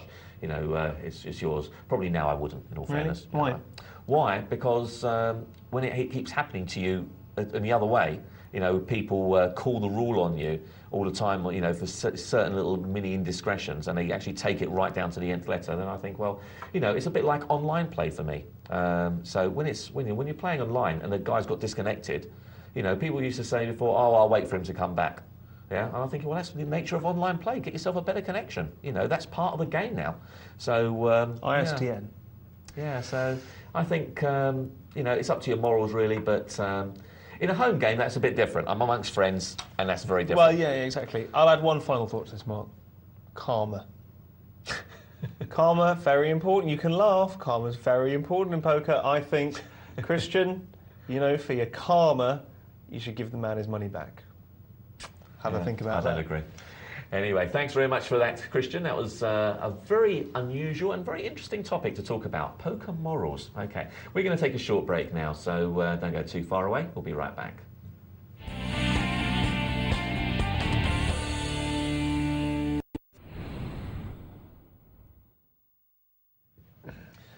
Welcome back to Poker Night Live, the last segment of the show for tonight. You're watching Poker Night Live with myself, Mark Prince Charles Banin, and Caspar Berry.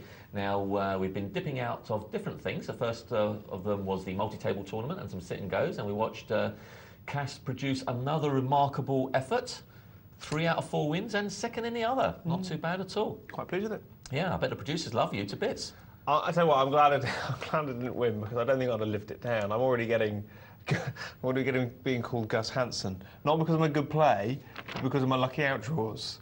That's not fair, is it? No, I didn't see you have any lucky outdraws, did you? I wish I had all the luck that I had on. I wish I'd just bust out first every single time on air. I had all that luck in a couple of big tournaments. All right, well, maybe there's something for me yet then. Well, mate, yeah, you seem to be bust out pretty quick. That's right, you'll get it all in the big There's something around the corner, okay. I think it's time for a little reminder of our text number and our email, the last segment of the show, so get texting quickly. 62211 is the text number, there it is on your screen. As well as that, you can email the show poker@pokernightlive.co.uk. And don't forget, we've got a little new thing for you, whereby you can have your say. There it is, 0906 200 7080, 0906 200 7080, and selected messages will be played live on air and discussed by either myself or Caspar if it's tonight, or someone else if it's tomorrow. So let's head back to our multi-table tournament, and then after that we'll see if you've got some emails to do. Let's head back over there.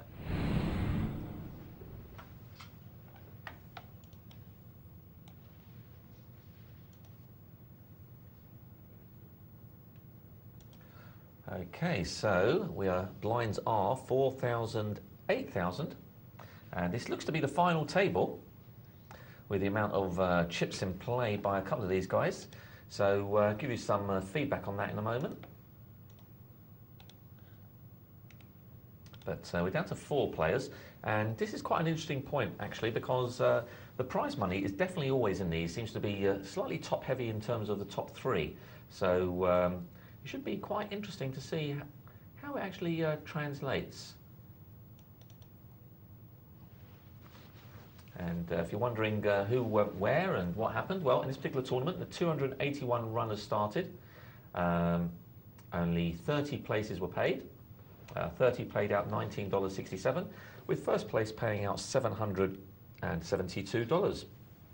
So quite nice. Second actually gets paid $491, third $323, and as you can see, there is quite a big difference between third and fourth. That goes down to almost $100 to $224. So quite a nice difference between fourth and first. So lots to play for. Give you some idea of who finished where, some usual names. SS Snakey finished in 18th, a regular player.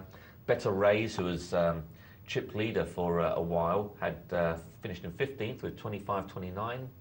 Buffy Be Good, another regular player, 13th with 25.29. Spencer Boy, 12 with 25.29. Tap 82 finished in 11th, 25.29. And as we move up, we can see in 9th was Asco 33, Swanek with 8th, $70. Yan BSN in 7th with $98. Avrahams in 6th with 126. 5th was Ricky 40 with 168. 4th was, can't tell you that one, can I? You have to wait and see. Who is going to be 4th? Mark, can I read an email which is just picking up from our last conversation? So sure. Just have a see what happens this. Sorry. Yeah. Quite an interesting hand, possibly. Yeah. Lizard might think that he's got a good draw on here, but he's got a pretty bad draw, and Gropek takes it down, and I don't blame him. Yes, far away, And Gropek looks a massive chip leader there. You keep one eye on the game and you stop me, because I'm just going to read this out at the top. Okay, Hoofy is sending in about variance in sit and go tournaments, and I think this is a very interesting email for a number of reasons. He says, interesting to hear you don't think there's much variance in sit and go tournaments. From my records on the $10 TV tables, blocks of 50 consecutive games. Here we go. Games 4-5-1 to 500, 16 wins, 4 seconds, 5 thirds, 1 joint second, overall return 52%. Games 1051 to 1100, 5 wins, 7 seconds, 5 thirds, overall return minus 18.5%. I feel that at one stage I had a block of 450 games of what I describe as significant underperformance, which doesn't include the worst 50 games quoted above, and that in sit and goes the true long run is not reached in less than about 2,000. Just because we said a bankroll of 100, we don't think that necessarily the long run is 100. I think it's perfectly possible to go for more than 30 games without getting a true reading on your game. I would still agree with that. And I have experienced negative variance of close to $500 at $10 buy-in level. And I'm a winning player at that level. Okay, I think this is interesting for a number of reasons. First of all, because, as I expressed as I was reading it out, there's a difference between saying what you can feel you get a good read over, what your bankroll needs to be, and what the true long run is. I think the true long run, you know, if you want a statistical accuracy to 1% is about 2,000 sit and goes, no doubt about it. But we don't need a statistical accuracy of 1% to get a good idea. But the second thing is, and I'm going to say this with masses of respect to Hoofy, who's a player who I have a lot of respect for, I think that Hoofy playing tight in the early stages of sit and goes, and then finding himself in a situation where he has to go all in a lot. Hang on, let's have a look at these hands, because Ace-8 is versus 8-7. Tragic Trev, the ubiquitous Tragic Trev, fantastic to see him in the last 4 again. He's doing really well in these multi-table tournaments when you consider their fields of 200. Yeah, I think it's basically because he stopped singing. Probably is. Yeah, that could be it. Probably is, but Lizard there. Oh, look, Tragic Trev actually outdrew him, look, on the river by hitting that 7. Poor old Lizard, but... No, he actually had it on the flop as well. He had a 7 on the flop, so he just made trips, yeah. Okay, I'm not saying straight now. So my point about what Hoofy writes is that I think Hoofy throws himself to the whim of the gods too much. Because I tell you what, these sit and goes on Prima Network, they're fast. They are fast. You know, in the great scheme of things. Now, that's not necessarily a bad thing, because actually one of the things in poker is that you're trying to make money per hour, so they don't take much time, as we see Tragic Trev hit another king, bet out, Tonka folds. But I think that Hoofy's variance is going to be therefore greater than a player who I would play a little bit trickier in the first couple of levels, because then you're relying more on skill and less on luck. Now, it's absolutely essential that people understand what I mean when I say that. Ace-Jack, raising pair of 6s. See if Tragic Trev pushes. Just calling for a significant part of his stack. For me, it's a raise or fold situation, I've got to be honest. And this is why. Because now where are you on the flop? With a pot of 116,000, look. Very difficult to know where you are. Wow. What an inspired raise that was. Ballsy, yeah, absolutely. Yeah. Gropek, who had a massive chip lead before. Interesting, isn't it? Because he's decided to make this play, yet he said, I'm leaving myself with 25. Yeah. Now, is he going to fold if he gets re-raised? He's not, is he? Don't know. So, interesting why he would have left himself 25. But the one thing I'll say just about what Hoofy's saying there, if I can interject, is that part of the problem, I think, in his case, is one thing, in as much that, yes, the blinds do go up fast, but the problem is I think at the $10 level that he plays at, everyone realises is how he plays, and everyone now realises as well that perhaps the best way of doing it is by playing fairly tight early on. And now, because everyone is doing it, no one's getting knocked out, and then it's just in the lap of the gods. Yep. And I think that's something, because we've kept on saying that throughout the last 6 months, saying play tight, play tight, play tight. And everyone said, OK, let's do that. And it's worked. Once it becomes dominant strategy. And now it's become, like you said, dominant strategy. You have to do something else. Couldn't agree more. And that's why, you know, when I've tried it once or twice and it hasn't worked out for me, especially in the first game where I played tight to 163.20 and still no one was knocked out. Do you know the interesting thing about that, Mark, is that the problem is the alternative to playing tight is playing aggressive. Sorry, the alternative to playing tight, right, is playing loose. Now, you can play loose like I do, but if the players are good enough not to give you implied odds, that nullifies my strategy. So then you say, all right, well, look, start playing loose aggressive, right, and raising it up. There's no point playing loose aggressive at the early stages of sit and go, because you're just going to win blinds of 30. Yeah. Do you know what I mean? So it's an interesting strategy. If everyone then starts to play tight, and they won't pay you off. They're not what we call bone doggers. I don't know if you're familiar with that phrase, but like dogs with bones, so on the flop, they don't sit there with their top pair and still call you. If they can release it, it's very difficult to hurt those people. Bear in mind, my whole strategy is based on guys over-betting their top pair and me sneaking in with 2 pairs. And if I don't make 2 pairs, then I just release it. So I think that's what I would say, Hoofy, is it's kind of a function of the Prima thing, and I would be the first to concede from my point of view that when I talk about sit and goes having a relatively short long run, I'm talking about slightly slower sit and goes than are on the Prima network. But the point that I was going to make was that you get more hands you get more games per day in those faster structures. And when I talk about luck, folks, it's really, really, really, really important that you understand that I'm just using luck as a euphemism for variance. What we're saying is there's a higher luck factor in the short term, but it evens out in the long term. Yeah. What Hoofy's saying is there's a greater variance in sit and goes than we're arguing for. I think it's the variance here, Hoofy, I don't agree. I think the variance is basically because of where you're playing. Because you are playing on a network that we commentate on, everyone would have heard the same strategies over and over again, and now I think they've now adopted that as the given strategy to play correctly and play to win, and now because everyone is doing it, you've lost your edge where people naturally knock themselves out, and now you're only playing 5 or 6 handed. You never get to that stage now because everyone is playing in a similar fashion to you. So like Cass once said, well, if everyone is playing in the same way as you are, where's the edge? I'll tell you what, Trev's edge is all over the place. He's on fire at the moment, not just cards-wise, but he's just outplaying everyone at the table. Beautiful, aggressive poker, great momentum, which, of course, has to work in tandem with your aggression. So we did see earlier Lizard 1 go out in 4th place, collecting $224 for his $10 investment. So well done to Lizard 1, and in fact, well done to all of those guys that made the final table. This is 281 runners, never easy. Tragic Trev, semi-bluffing there, and again, that's what I mean about momentum. He gets away with that semi-bluff because he's got momentum. 2, 3, 4, 5, checked to him, absolutely. He was going to bet that 999 times out of 1,000, and good for him, and of course it works. Sorry, Mark.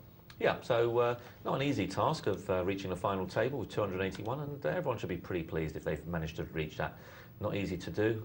And well done to you all. And we're down, especially well done to these last 3, all in some decent prize money. $323 goes out to the next finisher. And, well, it looks like, well, might not be. Grupek or Tragic Trev. And, oh, look at that. Grupek doubles up and Tragic Trev stick a stake through his heart. He could have been on, well, he could have been on 100, 280 odd thousand there. And that would have put him in a huge position had he have won that. Huge position, being 280. And at this stage, it means that those chips still could go to Tonka or Tragic Trev, or now he can be a threat again. So he is possibly a threat at this table, Grupek. Yes, he is. He's now taken 2nd chip position. He's not that far behind Tragic Trev. It shows you, turn of a card could have been all so different. 1 card to come, Tragic Trev could have been in a big, big situation. 280, I mean, double the amount of chips that Tonka had. But alas, it's not to be. And, well, a surprising fold there, I thought, by Tragic Trev. I think I would have liked a little call there. Had a little look. That would have been quite a good flop for my King 5, but not that good because Grupek had the top pair, so I would have been in all sorts of trouble. So, worked out well for Tragic Trev on that one.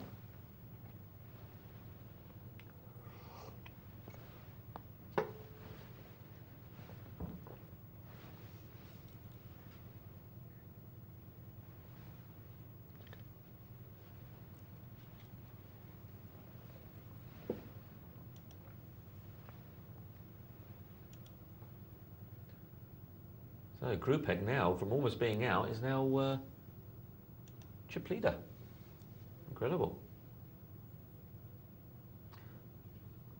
Well, we'll do some emails while we're watching this. I've got one from, this one is from Sam. And Sam says, hi Mark and Cass.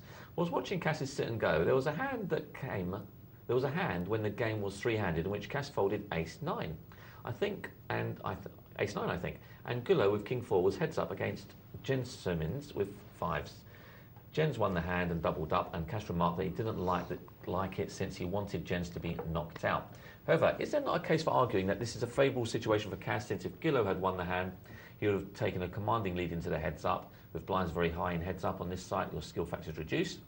Is it not perhaps preferable to keep both opponents in the game with precarious chip stacks and use any skill superiority you may have to milk them both? Would be interested to know your thoughts. Okay, this is a fascinating point, and I think this refers to a point that James made. And let me just say, before I answer this question, that he could well be right. Okay, so I'm just going to give my version as to why I don't do that, all right? If I'm in this tournament that we're watching now, certainly a little while ago when blinds were 3 and 6 and we're three-handed, okay, I absolutely agree with James that if that's part of your strategy, it's a fantastic strategy to keep on tickling and teasing, taking money from both players, keeping them both in the game, all right? I absolutely agree with that. As we see Tragic Trev hitting trips, which is nice, and just checking and calling, talking about teasing and tickling. Yeah, he's got a house now, and he's trying to think how he can get the most out of this guy. Yeah, and he mistook Tonka's bet on the flop for something like top pair, which he didn't have.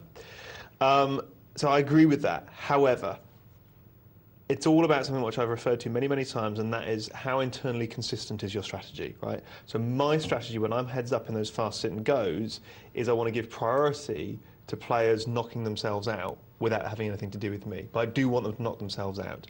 Because the blinds are so big, I don't believe that I've got any latitude to tease and tickle and take money from these different stacks. I really don't.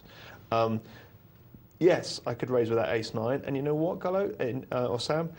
In your defence, my raises are getting so much respect that I'm probably going to get away with it. But for me, what overrides that is just how massive the blinds are in relation to guys' stacks, and they're probably going to call me. And whilst they might call me with ace-8 or ace-7 or ace-6, they might call me with a bigger ace, they might call me with a pair, and they might call me with a silly hand and just outdraw me. And I'd rather, at very little cost, fold it and let two players who I'm fairly sure are going to do battle.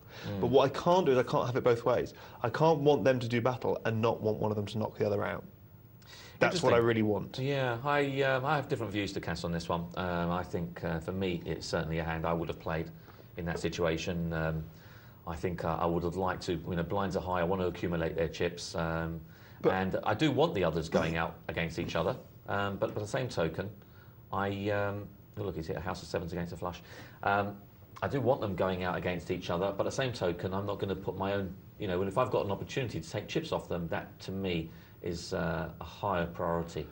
But I don't see how it is, Mark. I don't see how it is because we've already considered the blinds are so high that the skill factor is so small. So if you've got about 3,000 in chips, which I have, I don't think it matters whether you've got 7,000 to his 3,000 or 3,000 to his 7,000, does it? It just becomes a crapshoot. So for me, the greatest thing is survival. Yeah, the problem here is that I think that it's important. Survival is important, but I think it's also important that when it's three-handed, that you can accumulate chips from either one of them or both of them. And if you can, that's brilliant. But if they're so low in stacks that they're going to call you and it's going to go to the cards, I would rather that they did battle in this chaotic arena that I had no control over, and that I preserved my control over my existence in the tournament. I can see your point. I just wouldn't do it personally. No, that's fine. Only because I mean, it's funny you say this actually. Because Nick did the same thing in our tournament when we played a presenters tournament, whereby it was me, James, and Nick left, and he was on the button with a pair of 7s and folded it. And everyone was remarking, well, why did you do that? And he said, for, you know, much the same reason as you said, that I wanted those two to go against each other and not one of them knock himself out. Yeah. Now, me and James both said, I mean, James and I often have differences of opinion, but neither of us, I think, would have folded a pair of 7s in that situation, regardless of that fact, especially as Nick was in such a commanding position chip-wise at that point. We both had about 10,000 each and he had 30. And Gropek goes all in with his 7-8, and look at that tragic Trev, has the ace-queen and hits the ace. Well, look at this position he's in. Yeah. He's a massive chip leader now. Fantastic stuff. I tell you what, I think it's fascinating that there's a debate over it. It's one of those things about poker, is there's no right or wrong answer, which brings me back to my original point, which is it's about internally consistent strategies. And I really believe that. I really believe it's about, you play one way or the other way, but you can't play both ways. But I think you can. How? Well, I can't sit there waiting for two people to knock themselves out and then not want them to knock each other out, can I? No, but my point is that you can, in certain instances, I think, where you've got to adapt that thought process in as much that if you've got ace 9 or ace 10, or let me put it this way, ace 10, I don't think you're folding, are you? I don't know. You see that? I'm not saying it's not borderline. Yeah, I'm just saying. But my point is Tonka hits top pair, and Tragic Trev bets out, and Tonka's going to make some money here, I think. Raises it, and Trev doesn't really have a call. He does. He calls. There's a bad call for me. You can just let that go, Trev. You don't need. You're never going to be able to move him from the hand. I know you think, well, if an ace falls, then I'm maybe best, but got to fold now. Yeah. And for me, giving him a bit too much of my money in the process. Go on, Mark, sorry. Forgot what we were saying now, but... you can play both ways, you're saying? Yeah, I think you can, because the one thing for me is that obviously, every hand brings up a different situation, a different scenario, and you've got to adapt to that particular situation. Now, ace 10, you said, ace 9, you said no, ace 10 was borderline, so I assume by that ace jack would be almost a definite raise. Yeah, probably, but it's just so strong within me, the principle. Look, like I said, if I was in that tournament with a lot of blinds a lot of blinds in my stack, right, in the tournament that we're watching now, and I knew that by raising I could make people fold because I'm big stack or they think that I'm lucky or whatever it is, right, then I'm raising. No doubt about it, because I'm taking money off them. But if I feel that by raising they're going to call me, they could call with a better hand, or they could call and still outdraw me, I'm giving myself at that point like a less than 50% chance maybe, or even like a 60% chance, even if it's more than 50-50 chance of winning that money. I'd rather fold and have an 80% chance or a 70% chance that one of them will knock each other out and not cost me anything. Because they're going to call me in that situation. That's what I think. There is no latitude. Both of those players were putting a third of their stack in every time, and I think they're going to call me. I don't think they would call you, though. They would. I don't think so, because I'll tell you why. I'll tell you why, because if you noticed when you were heads up, he would have called you in that situation with a pair of fives. But my point is that, let's look at it when you were heads up. When you were heads up and you were raising with, you did it once with 5-9, he couldn't call you with a queen 4 or whatever it was. So they can fold these hands. No, I'm not saying they can't. I'm definitely not saying that they're not good enough to put hands down. That's not what I'm saying. I'm saying when they've got a third of their stack in the pot, I think.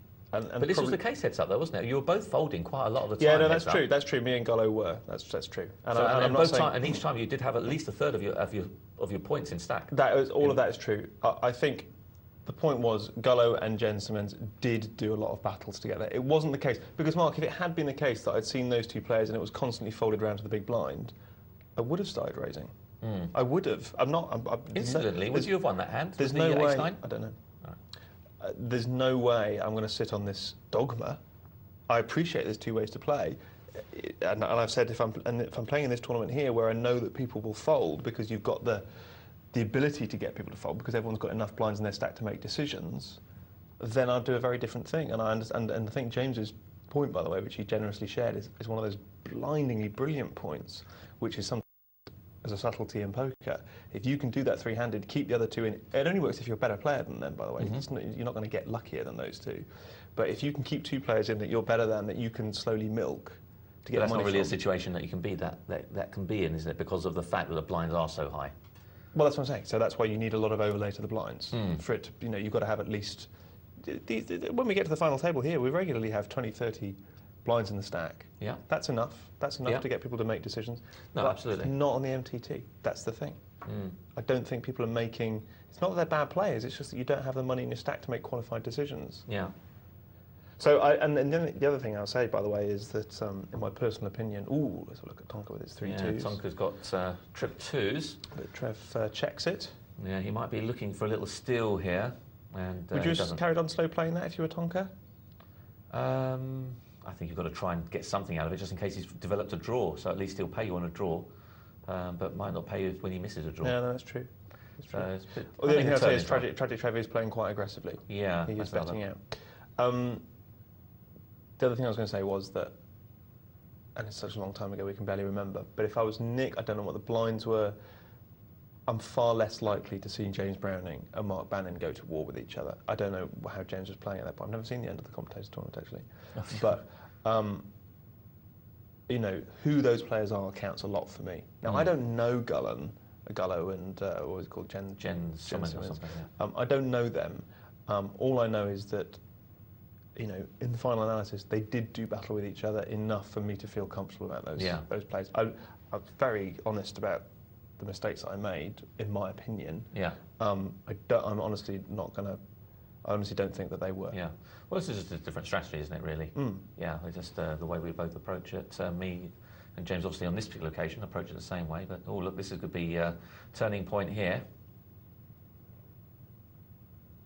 And Tragic Trev probably thinks he's good here, and he's going to get re-raised for the yeah. But and it all goes in. It is all going to go in. Yep. Oh, it needs a king as well, and doesn't arrive. So Tonka now has a bit of a chip lead. So things have been reversed. But is James saying the same thing, Mark? Because James is saying you want to keep these guys in. So what would James do? Would he raise with the ace-9? Well, he wants to keep them in. I think where it's got a little bit lost is that I don't think that you can keep them in because the blinds are so high. It's a case of all or nothing. So I think under normal circumstances, I think even Sklansky says about, and I think even Devilfish actually did it as well once, I remember in one of the earlier tournaments. Was it Tunica or somewhere else? No, I think it was before Tunica. But Sklansky mentions it in his advanced tournament play about how when you're one off from the money, how the good, and you've got a short stack, he was saying, I mean, it's a brilliant play if you can do it, but he was saying you're the short and you're the chip leader and you're up against a short stack, you get a pair of pocket queens in a small blind and you've got the big blind, you know, with any possible holding, but it's a short stack, then you just want to fold to keep him in there so you can keep milking all the other players while they're waiting for him to go out. Now, that's a fantastic play if you can do it and you're ballsy enough to do it. Poor old Tonka. That's a nightmare situation, isn't it? You get bullets heads up and the other guy folds to you. Yeah, not good, is it? Not good. Not good for Tonka. He's got a chip lead, so that's a way that you can perhaps milk the other players, and I think that works great. But you've got to have the flexibility in chips to be able to do that. You've got to be the big stack. You've got to know that you're good enough to do that with them, to toy with them, and you know how many times are you that good, that much better than the field when you get to the final table? Just look at this. Oh, he could have got a lot more out of him possibly. That was interesting, yeah. Yeah, both had straights. Bottom end of the straight to the better end of the straight. I'm amazed that it didn't all go in there, Mark. Yeah. Well, Tonka obviously just thought, well, neither of them could be that comfortable because it's. But he's only losing to ace-jack is Tragic Trev, and I think Tonka just said, well, okay, I'll call just in case you have got a jack. There's a one-card straight out there. So, interesting point on that one. I think it's important. We probably do.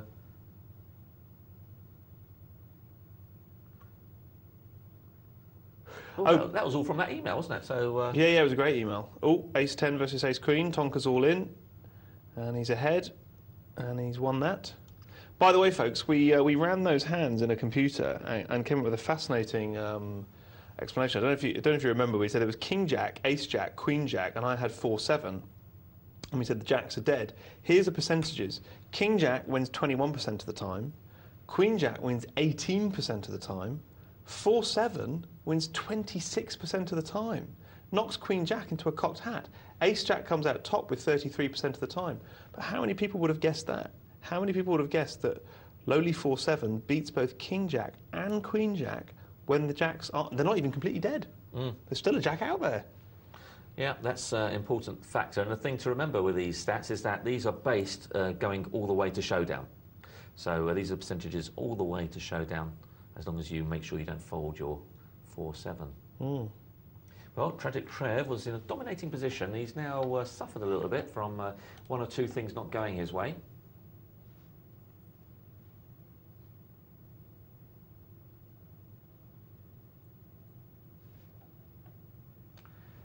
Okay, I've got an email here from Mark, and Mark is saying you have to interrupt me here. Yeah, I will do. Don't worry, I've got an again. Email from Mark. Mark says, Mark, you may remember me. I met you originally in St Kitts in November and more recently in Deauville. I was with the Blonde Poker Crew. Now, this is very interesting because I wasn't in Deauville. Yeah. So I certainly was in St. Kitts, but I wasn't in Deauville. So I wonder who this is. Anyway, okay, I'm used to playing reasonably high stakes limit, but last few months I have been going downhill and things haven't picked up. I'm down to the bare bones and wondering what to do. I'm used to paying off a tidy bankroll and the friends I have in poker are all high stakes players travelling the circuit. Do I risk everything to maintain the levels I'm playing at, or do I drop down to the bottom and start again? My discipline is poor, my money management is poor, and I'm lacking confidence. At this point, do you think it's right to take a break? I was hoping you had a first-hand experience of this or know somebody in a similar situation. Well, I'll say first of all that we've all been in a similar sort of situation at some point, and the only reason you wouldn't have done is if you've just started. So we can all, a lot of players I'm sure can relate to that. There's a couple of things I think I would look at doing. One is to reduce the amount I'm playing, take a little break from it all. That's one thing. I think also it is imperative that you do drop down a few levels so that you aren't feeling, but it's got to do two things. One, dropping down too low can be as bad as not dropping down at all. Because if you drop down too low a level when the situation means, just to see if anything happens here, we've got gut shot straight draw by open-ended straight draw. Pot's 180,000 now. It's bigger than both their stacks. And Tragic Trev just checks. And Tonka could win this by virtue of aggression. Oh, he's hit it on the end. Well, heavens. God, look at that. He's in a huge position again. Trev, I think Trev rather fluked that. Well, I mean, he did fluke it, but that's a bad call that Trev made, I think, really, wasn't it, on the turn? Yeah, that was a dangerous call there. But there was so many in the pot, so much money in the pot, perhaps. But anyway, there wasn't that much. It was about 200,000 at that point, over 200,000. He was getting about 7 to 1, but... Yeah, and he's about 6 to 1 to hit one of his 7 or 8s. Just his 7 or 8 is 6 to 1 to hit, 6.5 to 1. So he's probably getting pot odds to hit it. Okay. Plus the inside straight draw. But anyway, it all depends on what the other guy's got, of course. So that was the first thing. Take a break, definitely, and drop down levels. But I was saying it can be just as bad to actually go down too far, because if you're going too far to where you were, you can treat it not well. You can actually treat it like it's almost play money, and of course that won't work into your game very well at all. So certainly you need to drop down levels, but you want to drop down a level where, one, it is more in tune with your bankroll, and two, it still means something to you when you lose or win hands, and you won't treat it like a play money session. So that would be my advice on that. I don't know what you think, Cass. I'm going to be completely honest with you. I don't think I believe the email. I just don't believe that a guy who played high-level limit poker would say, my discipline is poor, my money management is poor, and I'm lacking confidence. Do you? I don't know a single high-stakes limit player who would say that. Really? I don't know. I mean, don't get me wrong, Ben, if you're genuine, that's absolutely cool. It's good that you say that, to be honest with you. I just never heard a poker player... Yeah, and he said I met him in Deauville, but I wasn't in Deauville, so I don't know who that was. I've never been to Deauville. That is grist to my mill, though, isn't it? Yeah. So maybe he's... it says email from Ben. I've got a feeling I know who it is. I did meet someone... I'm pretty sure I did meet someone called Ben. But I'm not 100%. I can't remember. Okay, but I've got to be honest with you. Ben or Mark or whatever your name is, I don't know you, so I say this with all due respect. If your discipline's poor, your money management's poor, and you're lacking in confidence, I don't think you should be a poker player. Could that be because, perhaps he's just done it in the wrong order, but because he's taken this a few sessions where he's not won anything and he's been going downhill, now his money management is poor and his discipline is poor? Could that be a reason that's been affected? It could be, but I tell you what, of all the things that I will ever say about being a good poker player, let's watch Tragic Trev play Big Slick here.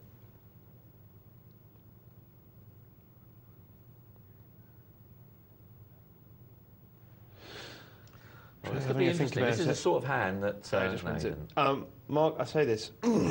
Anyone can be a poker player when you're winning. Anyone can be a poker player when you're winning. The only test of being a professional poker player is what is your discipline like, what is your money management like when you're losing. It's as simple as that. I'm sorry, I'm saying all this because I don't know him and I'm not even sure the email's genuine, so I'm not trying to offend anybody. It's this simple for me. That people say, what's the difference between a good player? What's the difference between a great player and a good player? They're manifold and various, and I had a fascinating discussion with Devilfish about it. What's the difference between a good player and a player that can make a living playing poker? It is just that. It is how do you respond in terms of your discipline and your bankroll when you're going through a losing streak. That is it, period. Because basically, if you're playing at a certain limit in limit poker, see Tragic Trev, playing very aggressively. I really like Trev's play here. It's not easy to play like this, and he's really raising it. And good. look, he keeps pummeling him down. He just can't seem to finish him off, can he? No. He always seems to be down to around 70,000. That's, I think, 3 or 4 times now I've seen Tonka around the 70,000 mark. And each time he comes back to 200. Yeah. At that limit, if you are playing decent limit poker, particularly in the States or on the tour, if he's going to St Kitts and Dover, the thing that distinguishes you, your opponents haven't read any fewer books than you. They don't know less about poker than you. It's all about your discipline. It is all about your discipline. It is all about, do you know what you do what you know you should do? Yeah. How can you sit down in a 100, 200 limit game if you don't have discipline and money management? Yeah, I'm not sure what he calls high stakes limit, but because obviously maybe his definition of high stakes is different to the traditional. Well, I mean, I think high stakes starts at 100, 200 and goes up to, I've got a feeling 5, that's 000, not 10,000. what he's talking. I'm not sure he's playing that level. Yeah. Interesting. I just want to stress, I mean, as much as people think I love it, I hate sitting here pontificating. I don't know the guy, so I can, not talking about him personally, I'm talking about that in the abstract. Well, Tragic Trev, we'll leave the email just for a couple of minutes because Tragic Trev, it looks like he could be ready to finish this one off. Yeah, he's really got momentum. He's got a lot of momentum, and the guy is down to the wire now. He's only got 5 big blinds left. He's playing heads up better than I did. Well, he decided not to do anything with the... you see, I think it might be worth Tragic Trev pushing all in. He's been playing... the problem with, I think, part of the problem is that he hasn't been pushing. He hasn't been putting the guy to any pressure. Now, you see, he's called with King 7. I don't mind the move with King 7, but not the call with King 7. So that's a mistake. Was he calling all in, though? Yeah, you see, I'd rather move in with the 4-9 he had the previous hand and put the guy to the test rather than calling with it. And he just called, But he could only just call, though, couldn't he? Yes. So I'm saying Tonka would move all in. Yeah. So that was the one error from Tragic Trev, I think, in his play, is that he's played it all the way through as if they've been level on chips, but as he's been pummeling him down, he now needs to put the guy to decisions hand after hand, and he wasn't really doing that. He was pre-flop, that is. And calling isn't the right thing. So and now the guy's got a bit of extra chips. It's not so easy to do. But he's doing it now, but he wasn't doing it before. It's interesting, isn't it? When he gets down to about 60 or 70, he seems to stop doing it and make calling decisions. Oh, Tragic Trev's been playing a good game so far. Been pretty impressed with his play. I think he's played a cracking game. He has, I think he's in the zone. He is. He's been playing very, very well. He's got a king now. I don't mind him putting the guy to the test with this. Making it 36 or something around that area. But it's interesting, isn't it? He's prepared to call with a King 7, but not to raise with a King 6. Well, I think he might have... I mean, I think that's had a little effect, Mark, actually. I think that loss has had a little effect, because 10 hands ago he would have raised with that. Yeah. No question about it. And that is losing momentum. That's what momentum looks like, and that's what it looks like to lose it, I think. You're absolutely right. I think the fact that he would have called with King 7 but wouldn't raise with King 6, all right, he was calling all in, all right, he wanted to finish Tonka off, but he's just lost a tiny bit of... oomph. Yeah, he didn't have that killer instinct, if you like, when really it boiled down to it. Well, he's... Because I was going to comment that we talked about having the foot in the back of the neck, which was a quotation from an email, which is a quotation from a website from someone, and that's what Tragic Trev had 6 hands ago. It was foot in the back of the neck, not letting Tonka get away with anything. Well, now his pre-flop call has just enabled Tonka to squeeze in and outdraw him. Yeah, be fascinating to see what he does here, actually. Yeah, the problem is it's all well and good calling with this hand, but now look, he's hit 2 pair, he's not going to let it go. He's got no club in his hand, he's in die straits, and that just seals the deal. Yeah, I think he tried to be clever with the ace-king, and it's all well and good doing that. I don't mind you doing that every now and again, but you've got to realise that you've got to be prepared to let it go when you've missed. Yep. So I've got an email from Gullo, while they're both similar in chips again. Email from Gullo. Cracking game, Casp. Would not be possible without you guys at Poker Night Live, by the way. It was the 10-7 versus Ace-King hand you side on. Cracking show. Keep up the good work. All the best. Please tell Banin he's next. Well, I'm easy pickings, mate. I wouldn't worry about that. I'm first one out in these tournaments usually. So, yeah, I'll be... Caspar's your man. If you want to beat, that's the one you want to beat at the moment. And he has. And he has, yeah. And well, too.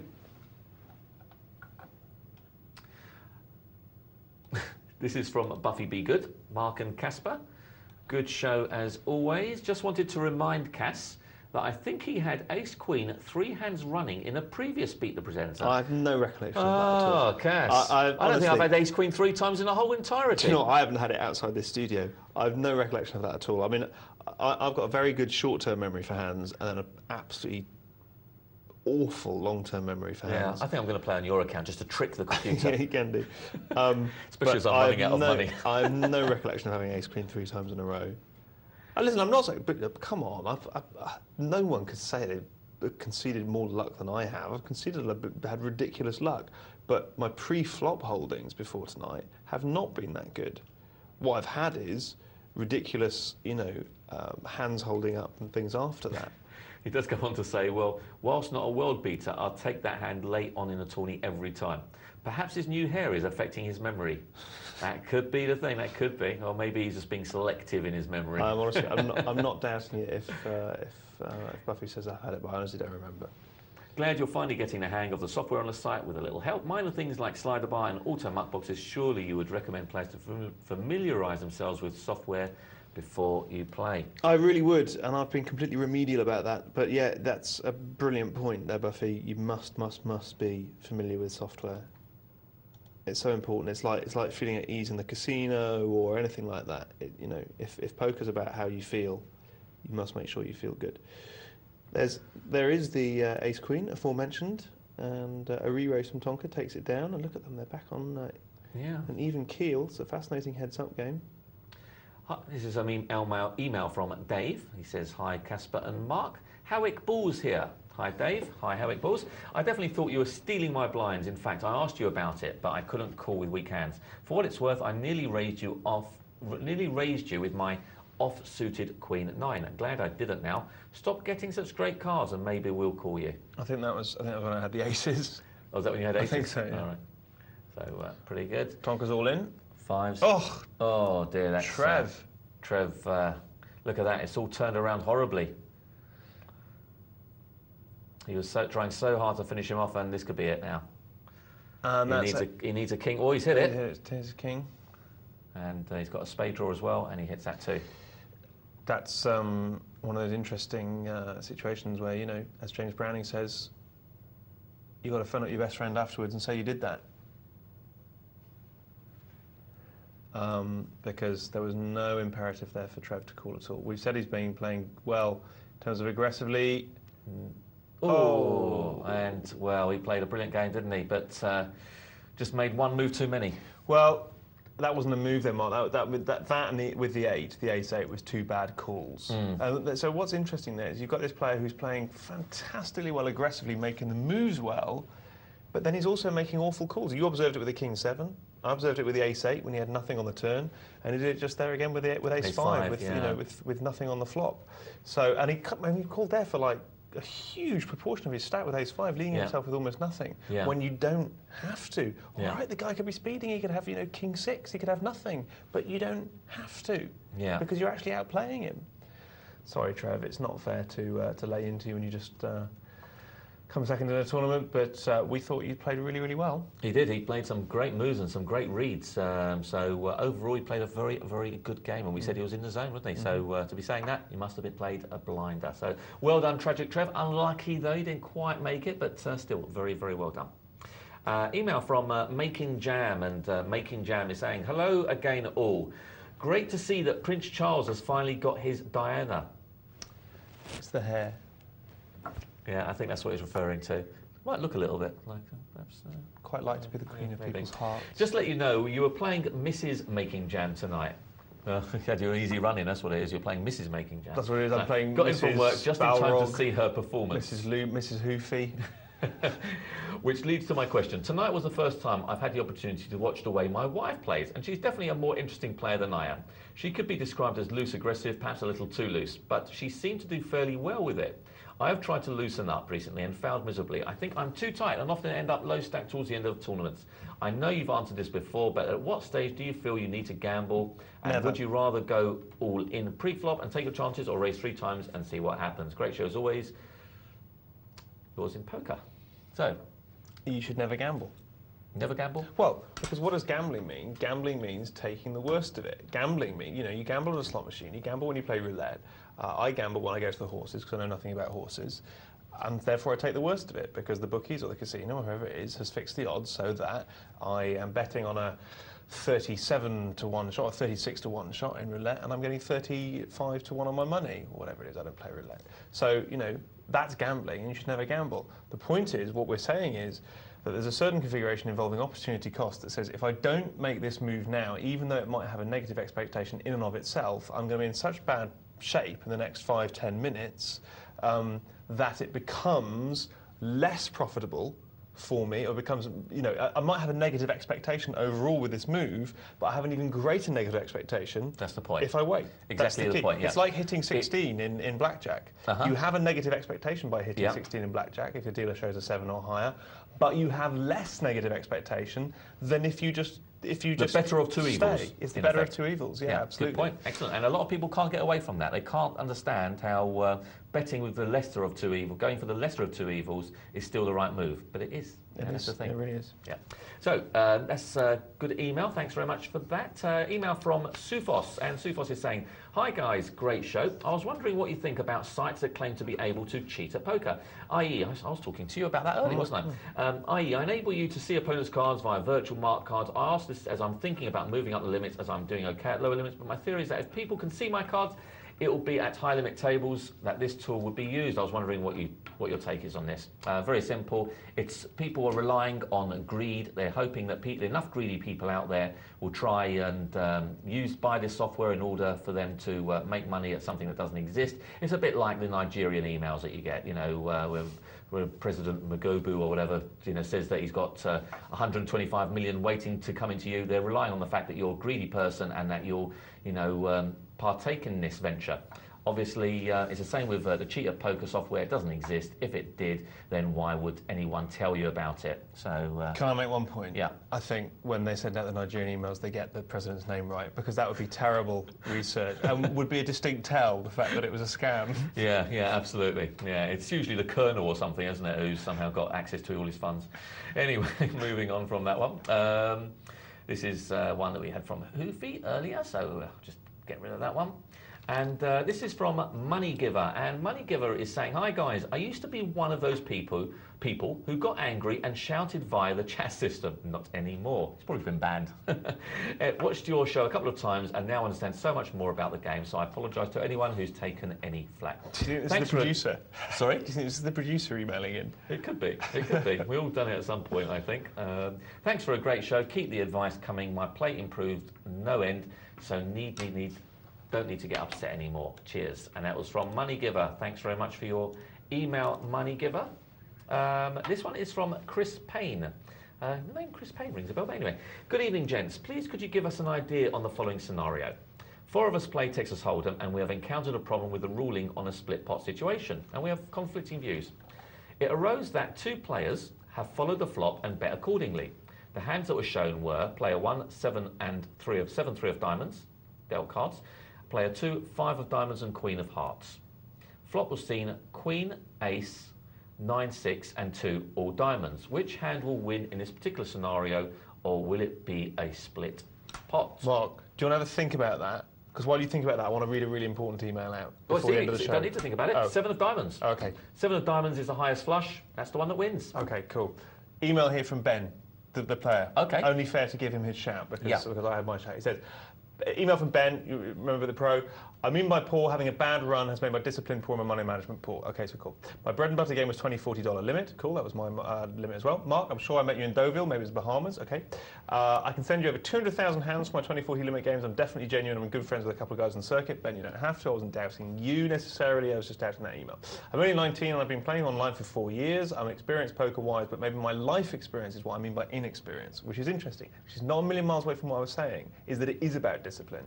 I qualified for the St. Kitts tournament, but only in Deauville for the sit and goes to support my friends, Ben Grundy and Dave Pomeroy. Sorry for any misunderstanding. I'm not in dire straits. I just mean it is wise to drop down. I built money from nothing, so maybe I should go back and try and do it again. Thanks for the words of advice. I agree with what Mark said, drop down, but I also think that live poker is life. It really, really is. And it's important to have life experience as well as poker experience in order to be a great poker player. And again, Ben, I'm not doing you down with that. I'm just honestly giving you my heartfelt feelings. Yeah, well, thanks very much for that, Ben. Wasn't in Deauville, wasn't in Bahamas, only St. Kitts. On that note, I will say goodbye until next time. It's been great having you, and watch out for tomorrow for some more Poker Night Live.